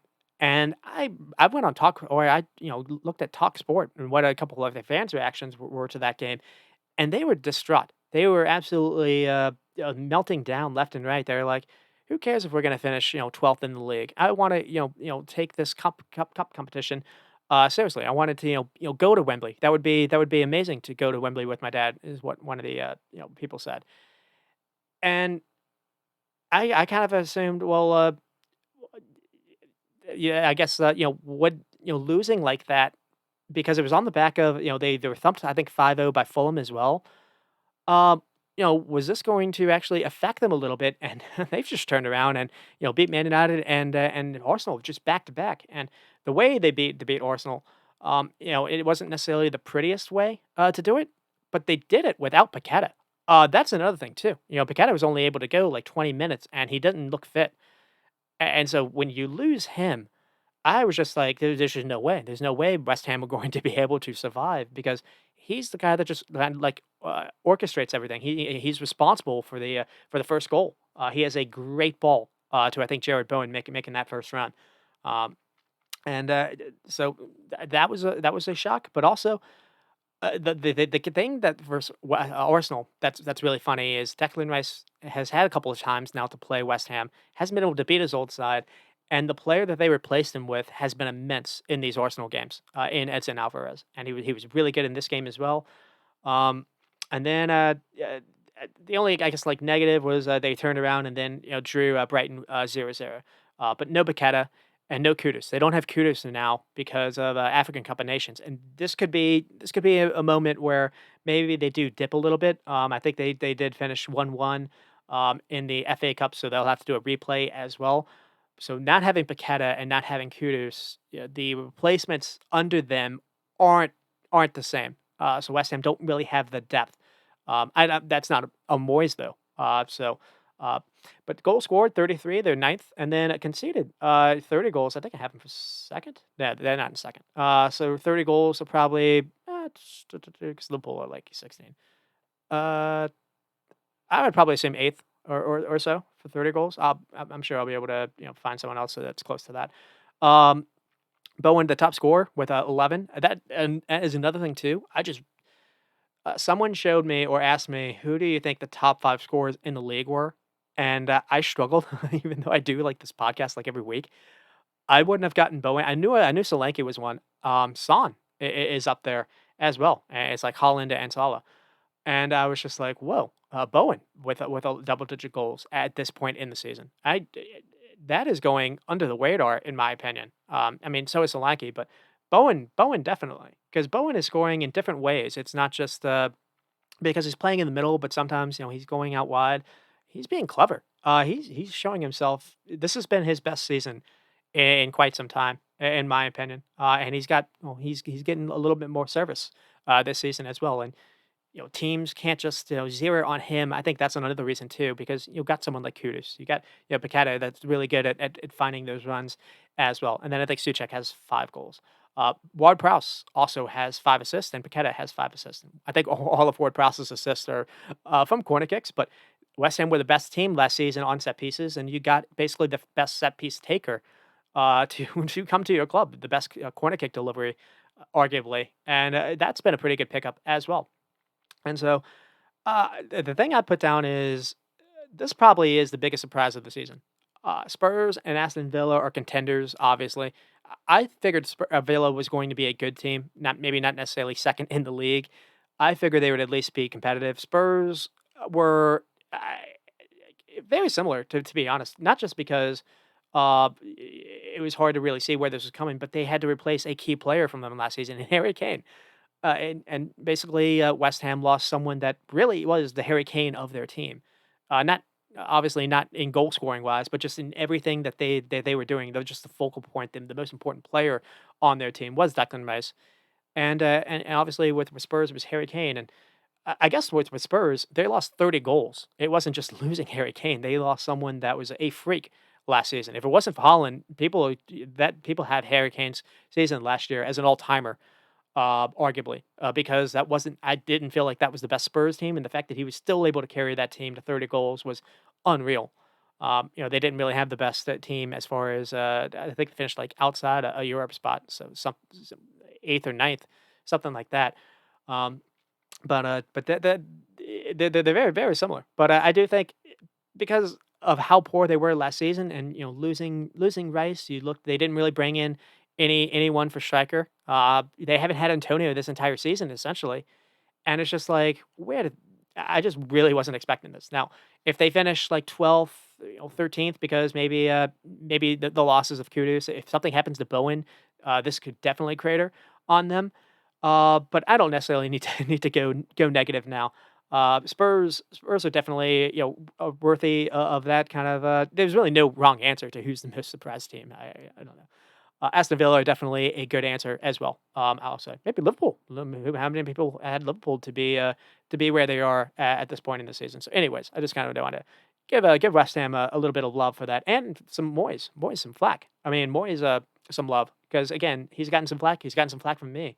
He's prioritized maybe some league games over the cup games this season, and it hasn't really affected them. Also, they were able to win their league and advance in Europa League. So all of this has been really good. And I think they lost Rice, and I think I saw that they're 18 points better this season than they were last season. That is absolutely monumental. That is remarkable.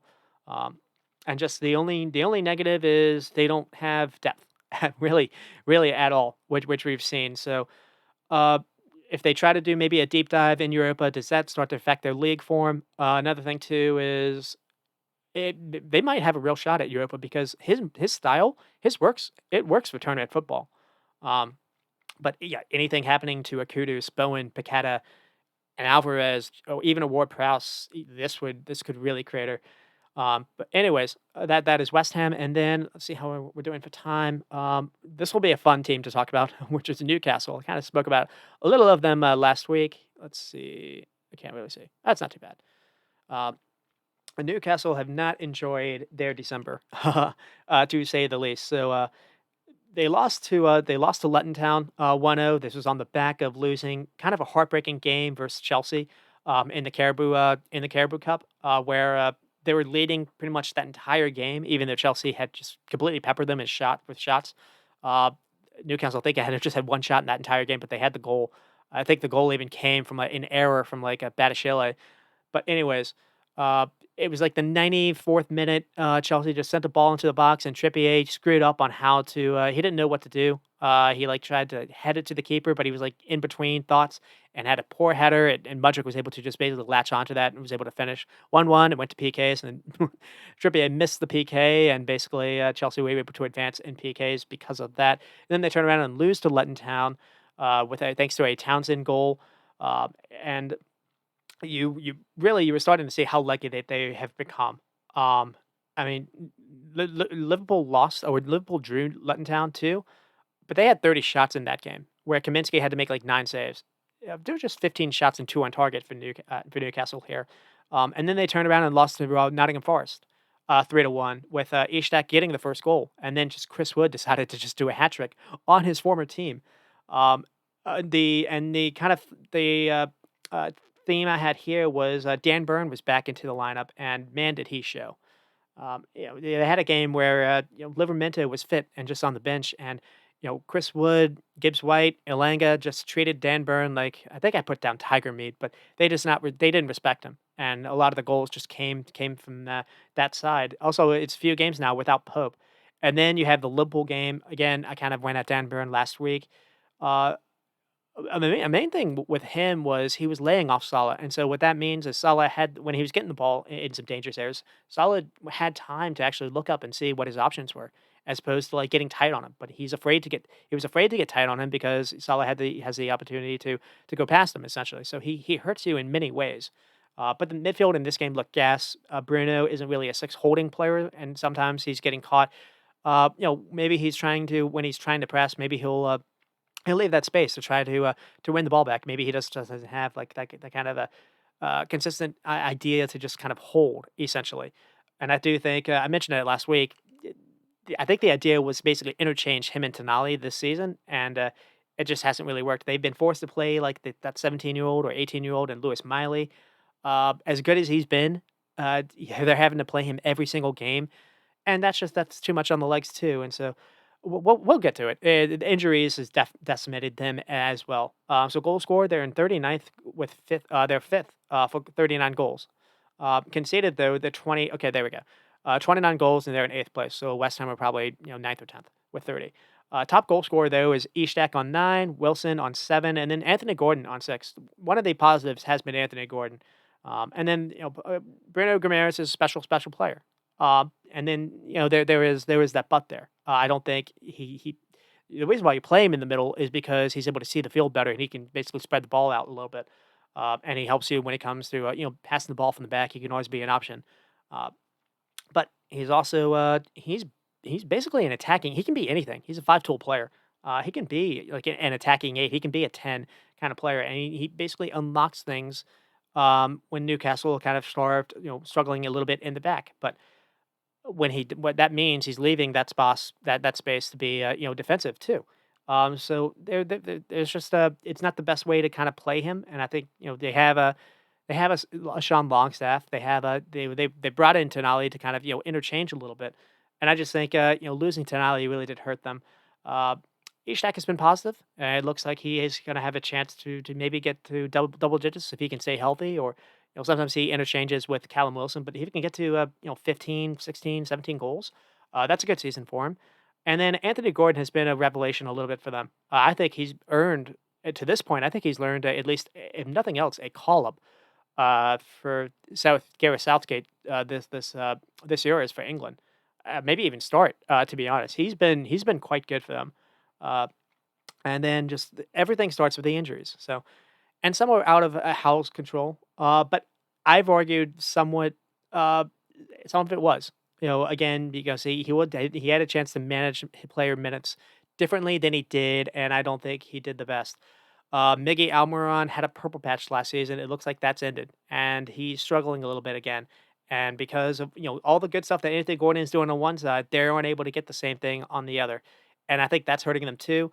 And again, without the legs of Joe Linton, Longstaff, I don't think you can really get away with giving Bruno Guimaraes a free role, and we've seen that kind of hurt them a little bit too. So, as far as things to maybe be a little bit optimistic, before December, Eddie Howe did have this team flying again. They've created the most big chances in the league. I think it's 70. Each stack, again, it can be potentially an 18 goal score for them. And then uh, Anthony Gordon has been terrific for them. And the only thing I put down is they brought in Harvey Barnes in the summertime for fairly big money from Leicester, and it's not their fault that he's been hurt pretty much the entire season. But looking back, there was Mohamed Kudus that was available. There was Musa Diaby that was available. And I don't know if they just had so much faith in Miguel Almiron that they didn't want to, bring competition for him. And they went for Harvey Barnes instead. That has been kind of looking back, that probably wasn't the best idea. It's easy to kind of just do, hindsight 2020 kind of thing. But even when that happened, I was a little nervy of them getting Harvey Barnes. But it's worked out because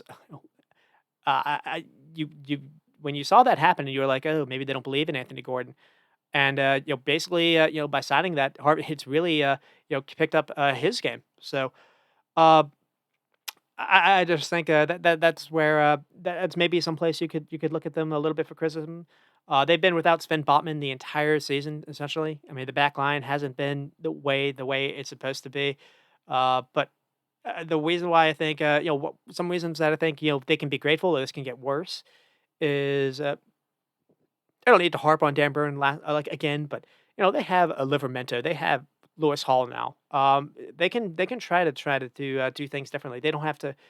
Uh, the fact that maybe they only have a once a week football going forward, maybe they don't have to adjust the way that they play. But I was wondering, is it time to be way more pragmatic, where you almost play like I don't know, two banks of four and then maybe a one and one, uh, because as opposed to this 4-3-3 where you're trying to high energy, try to press and trying to win the ball back, playing with three attackers because they've been exposed and you don't really have the midfield legs to do that. But without that situation, maybe they can get away with it.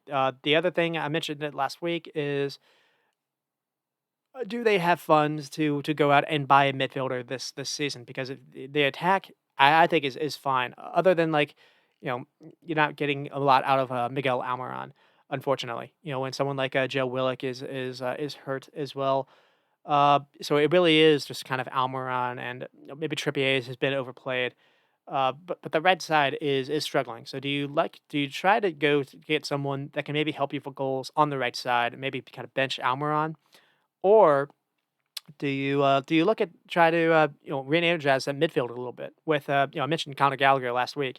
I do think he would work very good in Eddie Howe's kind of setup. So and I know Chelsea are making it seem like he's going to be available. So we'll see if Newcastle think that way, or they think maybe try to get some competition a little bit for Almiron if they have funds. And then yeah, they're able to still do something in the FA Cup, I think. But as far as the good vibes go, they they're able to get past Sunderland relatively easily. But now it's back to Premier League time, and their next two games are Man City and Aston Villa. So you don't want this to crater on Eddie Howe because the bleeding has already gone on long enough. But you do worry a little bit there. Now that said, when the game was at the Etihad, they played Man City to quite a good game. It was only 1-0, and City lost basically to a wonder goal by Alvarez. But that was also a Man City team without Kevin De Bruyne, and so he's back. So we'll see how that changes. And the other note is I have about Newcastle is there's been a lot of talk that if things do go as bad as people are speculating, or I guess projecting, would Eddie Howe be in some trouble? It is possible, but one thing that I noticed when I watched the Amazon documentary on them is that new ownership group really does. You get a sense of how much like or how well liked he is with them, and he joined them when it possibly wasn't the most. Everyone knew that they were going to have all this money and it'd be exciting, but he joined them when they were dead last in the Premier League. People had just had them dead to rights. Essentially, it was not an easy thing to say yes to. And so it's possible that they remember that and that uh, they'll always keep that in perspective as well. So he might be okay still. This has really been the case of just really misfortune. But that said, this has happened to him before. This happened to him at Bournemouth, and I don't necessarily know if it was because of him, mismanaging minutes and playing players when he should have given them rest or not. But this happened to him at Bournemouth, where injuries basically sent his Bournemouth team down. So I'm not saying they're gonna go down, but, Newcastle are looking at, they were in the Champions League, last season or this season, and, they're not, they were in the Carabao final, last year as well, and, it hasn't been, it's been a bit of a step back this season. So, how much are they willing to just to stomach a setback where they'll allow him to, have a re-go, we'll have to see. And then with Brighton, I guess I'll finish with Brighton, probably yeah, that'll be the last one I kind of fit into it. Uh, 31 points now with 20 games played, 7th place. They had the 1-1 draw with Crystal Palace, just an IU goal, and then Welbeck with a worldy header. That was pretty nice. They struggled to break Palace down, but they did create some pretty decent looks. I think they had 18 shots and three on target. Then they had that really good win versus Aston Villa. I mean, where it's Tottenham, 4-2. Uh, where it really wasn't 4-2, kind of it was 4-0 basically. In game, basically they stopped playing, and Spurs actually tried to really give it a go in the final 10 minutes. The thing here though was there was no Matoma and no Adenga, and it looks like they're going to be without Matoma. Well, they were going to be without him for Asia Cup, but he's hurt now till I think March, and Adenga is out for a little bit too. The thing in here was we saw Milner played in midfield next to Billy Gilmore, with Jason Still back in goal, and weirdly enough, as much as I've given Milner some stick, I liked this. I like the idea of him playing in midfield as opposed to being played at fullback in defense. And it's possibly the best Brighton have looked in quite some time. And Milner will go in for a tackle, and he's going to have some of that defensive skill, and allows Billy Gilmore to kind of be a little more creative on the ball. You need to find a way to partner Billy Gilmore with someone that can win the ball back and be a destroyer. I'm not necessarily Milner can do this every game, but at least here it worked. And then the scoreless versus West Ham in that 0-0 draw. Uh, they dominated the game, but just lacked some cutting edge. 22 shots, I think 8 on target is what I had. De Zerbi only had 3 subs, and it looked like lack of quality on the bench was available. And then they were able to beat Stoke in the FA game with Yao Pedro and Pascal Gross doing quite well. Goal scored there in 38 with 6, and then conceded 33 with for 14th. Conceded has been kind of a thing, and they don't really have, I don't think, a single clean sheet this entire year. Uh, One thing that defensively, the Dunk and Van Hecke, center back partnership has taken a little while to get going. But two is they haven't had a consistent back line this entire season. They've been decimated by injuries. And when I go, yeah, that's going to be, if you haven't figured it out, that is a theme. That's a theme for every one of these clubs, really. But I would argue Brighton, Brentford, and probably Newcastle more than anyone else. I mean, Man United are just going to be upset that they aren't, going for a title or in top 4 spot. Man United are still like in an okay spot. Brighton are still, Brighton are still, okay, at least in the table. But I just think De Zerbi has been amazing for what he's been able to do. Given it what the level of talent he has as opposed to what Ten Hag has. But Brentford have also really struggled as well. When I get to them, I don't think I'll be able to get to them here, but that one really shows up. But it's kind of the same thing.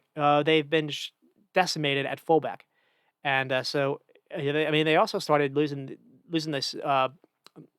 Started the season losing a player that's as exciting, in my opinion, attacking wise, as like a Kevin De Bruyne, low key in Julio Aceiso.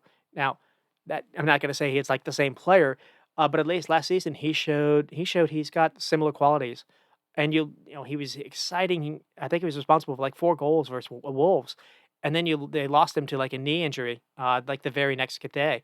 So, I mean, he's a special player in his own right. They lost Sully Marsh, who was a big player for them last season. People maybe forget him. Before he even got hurt, he played at like left back versus Liverpool. They haven't had Lamptey or Stupien the entire season. They just got a Stupien back, so that'll help him at least on the left side. They've been forced to play like this 18-year-old Hinselwood for the last couple of games at right back, and that's actually looked pretty good, to be honest. They haven't had Veltman. Veltman is another player that they were trying. In some games, they were trying Pascal Gross to be right back in between games. They've had an issue with right back really going back to last season, to be honest. They brought in Milner to come in. I don't think the idea was to actually play him as many games as they have at fullback, and so that's hurt them. And then Matoma and Adingrich just got hurt, and Ferguson hasn't been fully healthy this season either, and so that's a reason why there's a reason why some of this has happened, and not necessarily with well, Newcastle. You can blame Europe. You can't really. I don't think Man United. You can blame Europe. Uh, the Europa games, the extra game load has probably hurt Brighton, not necessarily helped them. Now it's been fun for the fans to go travel to stadiums, and De Zerbi has seemed to enjoy the challenge of playing in Europa. But that hasn't necessarily been that's been a bit of a storyline for them too, even though they've done a good job. So, given the injury crisis, the basically a and basically the level of player that they're missing from a season from a season ago, I do think this is as impressive of a coaching job that De Zerbi did last season, or just really anyone this season. Losing Colwell, this wasn't necessarily an injury, but just from last season, losing Colwell, Casado, and McAllister to be where they are here, to still relatively have a chance to finish exactly where they did last season, potentially, is remarkable. They also don't have Foddy anymore. Foddy has had a couple of injury issues, and so the idea I had was this is enough to send someone down, uh, maybe like a lesser coach, the kind of injuries that they've had to deal with, and they're still seventh with a good shot to still finish in Europe. So that is remarkable. Um, and kind of the maybe the reason why they could still you could still tank on them a little bit is Henselwood is only 18 and he's becoming a feature player for them. But how long can that last? The Ferguson is kind of a baby, but he hasn't really been able to go like maybe people were expecting. Welbeck is hit and miss as far as a reliable striker goes. So if they need to, if they need to go into a game where they need a goal, where do they go to? Maybe the idea really is Al Pedro going forward because he's really helped them out. And then the rotation of Jason Steele and Verbruggen going all the way into like December, I think has been weird. I don't think De Serbi knows who his best keeper is, and they brought Verbruggen in, and just there are a couple of times where he's had some marquee, or some he's had some highlights where he had a really bad, pass and giveaway and basically either led to someone, scoring on them or, nearly, led to, someone scoring on them. So I think that's probably the reason why we saw Jason still back is still is better with his feet. Uh, but with Ferguson not being able to be as healthy as he was last season, a lot of things that they were doing last year was they were using him for buildup. They were doing wall passes off him, and they haven't been able to do nearly the same stuff. Adam Lallana has been hit and miss too. Casado and Alexis McAllister really controlled any kind of midfield that they played in. And they don't, they have Billy Gilmore, but it's not like for like as much as they're trying. Carlos Beba coming in hasn't really been able to get many minutes and feel comfortable either. So again, given where they are, this has been remarkable. And let's see how we're doing for time. Do I have time for Chelsea? Because I'm gonna spend some time on Chelsea. 10 minutes. Yeah, I guess I'll do a quick Chelsea, and then I just kind of bounce out. They're about to play, uh, so 28 points, 10th place. Given what they spent $1 billion for the stupid club.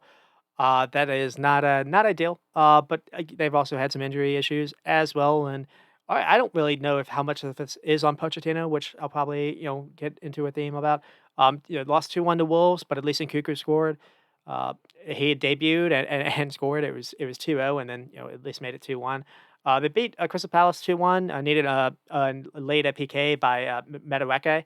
Uh, the interesting thing here was no Sterling or Cole Palmer were able to play because they were suspended. So Madueke finally got a start to play, and he made it count. And then 3-0, 3-2 over Luton Town with Palmer, Madueke, Palmer again with a really nice composure for that finish. And then Barkley got something for Luton Town, and then Adebayo nearly made this really interesting to make it 3-2. But the game was pretty much over. Uh, Cole Palmer back was probably the feature storyline in here. I think they get the first goal by either Kaminsky or someone basically kicking it to Cole Palmer, and then he has a really nice finish. And then the second goal he had, there was a ball kicked over the top. He was 1v1 with the keeper and basically rolled him. That was really nice. And then they were able to beat Preston.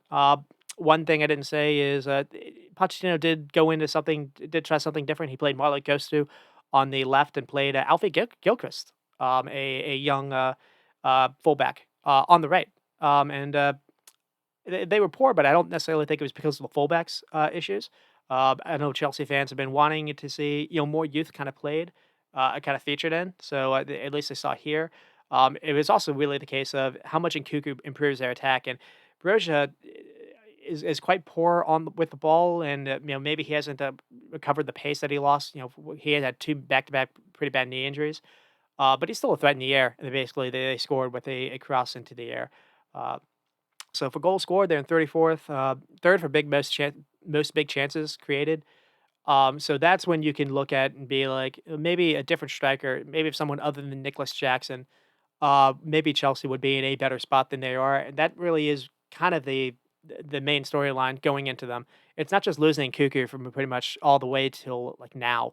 It's they brought Nicholas Jackson in to come in and basically lead their attack, and he struggled. He struggled coming in. I don't really know of how much of that is on him more than the club. Essentially, you bring in a young player from a different league in Spain to come here, different country, and hasn't really had a whole lot of help as far as playing people next to him. When he gets his chances, he's kind of isolated. So that is kind of the case. It's not easy to find someone that's ready made that can come in and immediately contribute to goals.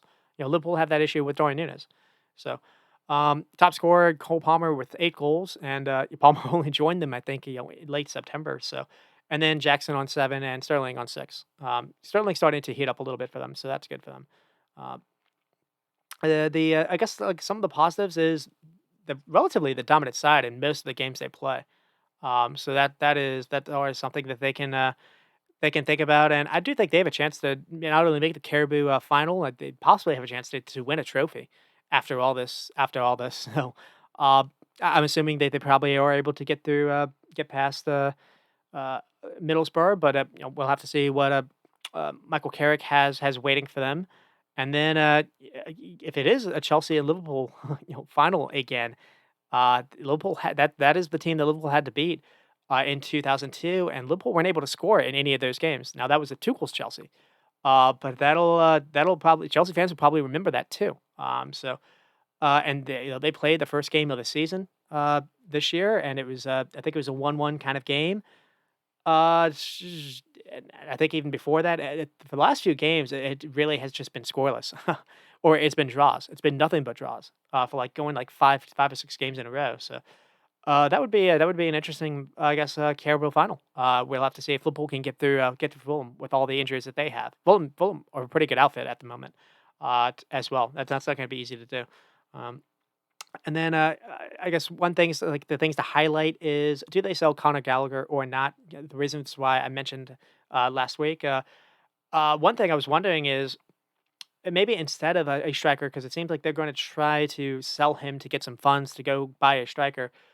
Are they also a team that looks at maybe Thiago Silva and tries to think of a time to maybe phase him out, either to play Colwell at center back, fully, or I mentioned that to be for a bunch of clubs. Chelsea would probably be a good fit for him as well. But then again, a striker would probably put away some of the chances that they're able to create.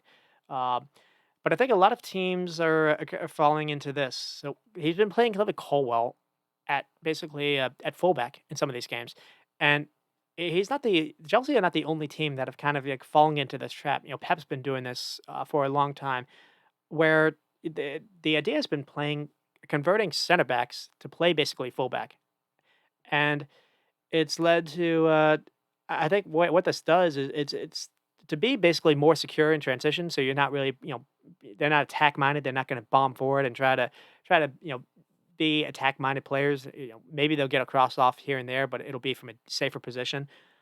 I think in a lot of ways, this is actually creating an imbalance in teams' attacks. Colwell, Guvardiol, a Ben White, a Kilwar, like we're seeing. Or the other thing has been playing kind of inverted, fullbacks into basically midfield, like we're seeing with Zinchenko. Klopp's been doing that with Trent, as opposed to just actually having them, defend the wide areas, or play balls from the wide areas. And I think in many cases, it's putting a strain on attacking players having to beat their man 1v1. Sometimes it's 1v2. So that's just kind of been something to notice. And the way that Chelsea's like makeup has been built over the years, going back from Tuchel or even before Tuchel, it's been I guess it was Lampard at that time, but really, really Tuchel. But it's been Chilwell and then James. And then Cucurella was kind of doing something similar, and he's been hurt too. But they haven't had Chilwell or James this entire season, really. And I think that's really hurt them. The squad has been designed to basically play with those players out wide, able to go down the bomb down the wings and get stuff into the box. And they just haven't, because the amount of pace and delivery that all at least Chilwell and James have, it's not something to just scarf at and ignore. So that is pretty much kind of where Chelsea is at right now, as far as why I think there's a chance for optimism. With Nkunku back, it's going to make them dangerous. Well, now the issue is uh, can Pochettino find a way to get the squad to gel a little bit? How is he going to find a way to fit Cole Palmer, Nkunku, Jackson, uh, or how is he going to find a way to play Enzo, Caicedo? Uh, if they keep Conor Gallagher, or Roman Lavia, how is he going to be able to find the right system, or the right formation to make this collection work. That's not going to be easy to do, but if he can, there's a lot of talent there to for them to actually make somewhat of a run and a rebound in the second half of the season. So we'll have to see if that happens, and I guess we'll start today with that game versus Middlesbrough, and that'll be it. Think I went a little long here, but it is what it is. I'll move. I'll get to next week. I guess when I get to the actual sides. I'll just spend a little time, talking about them too, because I don't think I'll do another, separate episode for that. But anyways, that is a show for here, and then we get back to I think it's Premier League football next week, or at least a few teams, at least because Liverpool and I think Arsenal or something on like a 10-day break, so that's interesting as well. So. Anyways, next week I'll get back to talking, I guess, EPL action. So until then, you stay squatty and stop recording. Oops.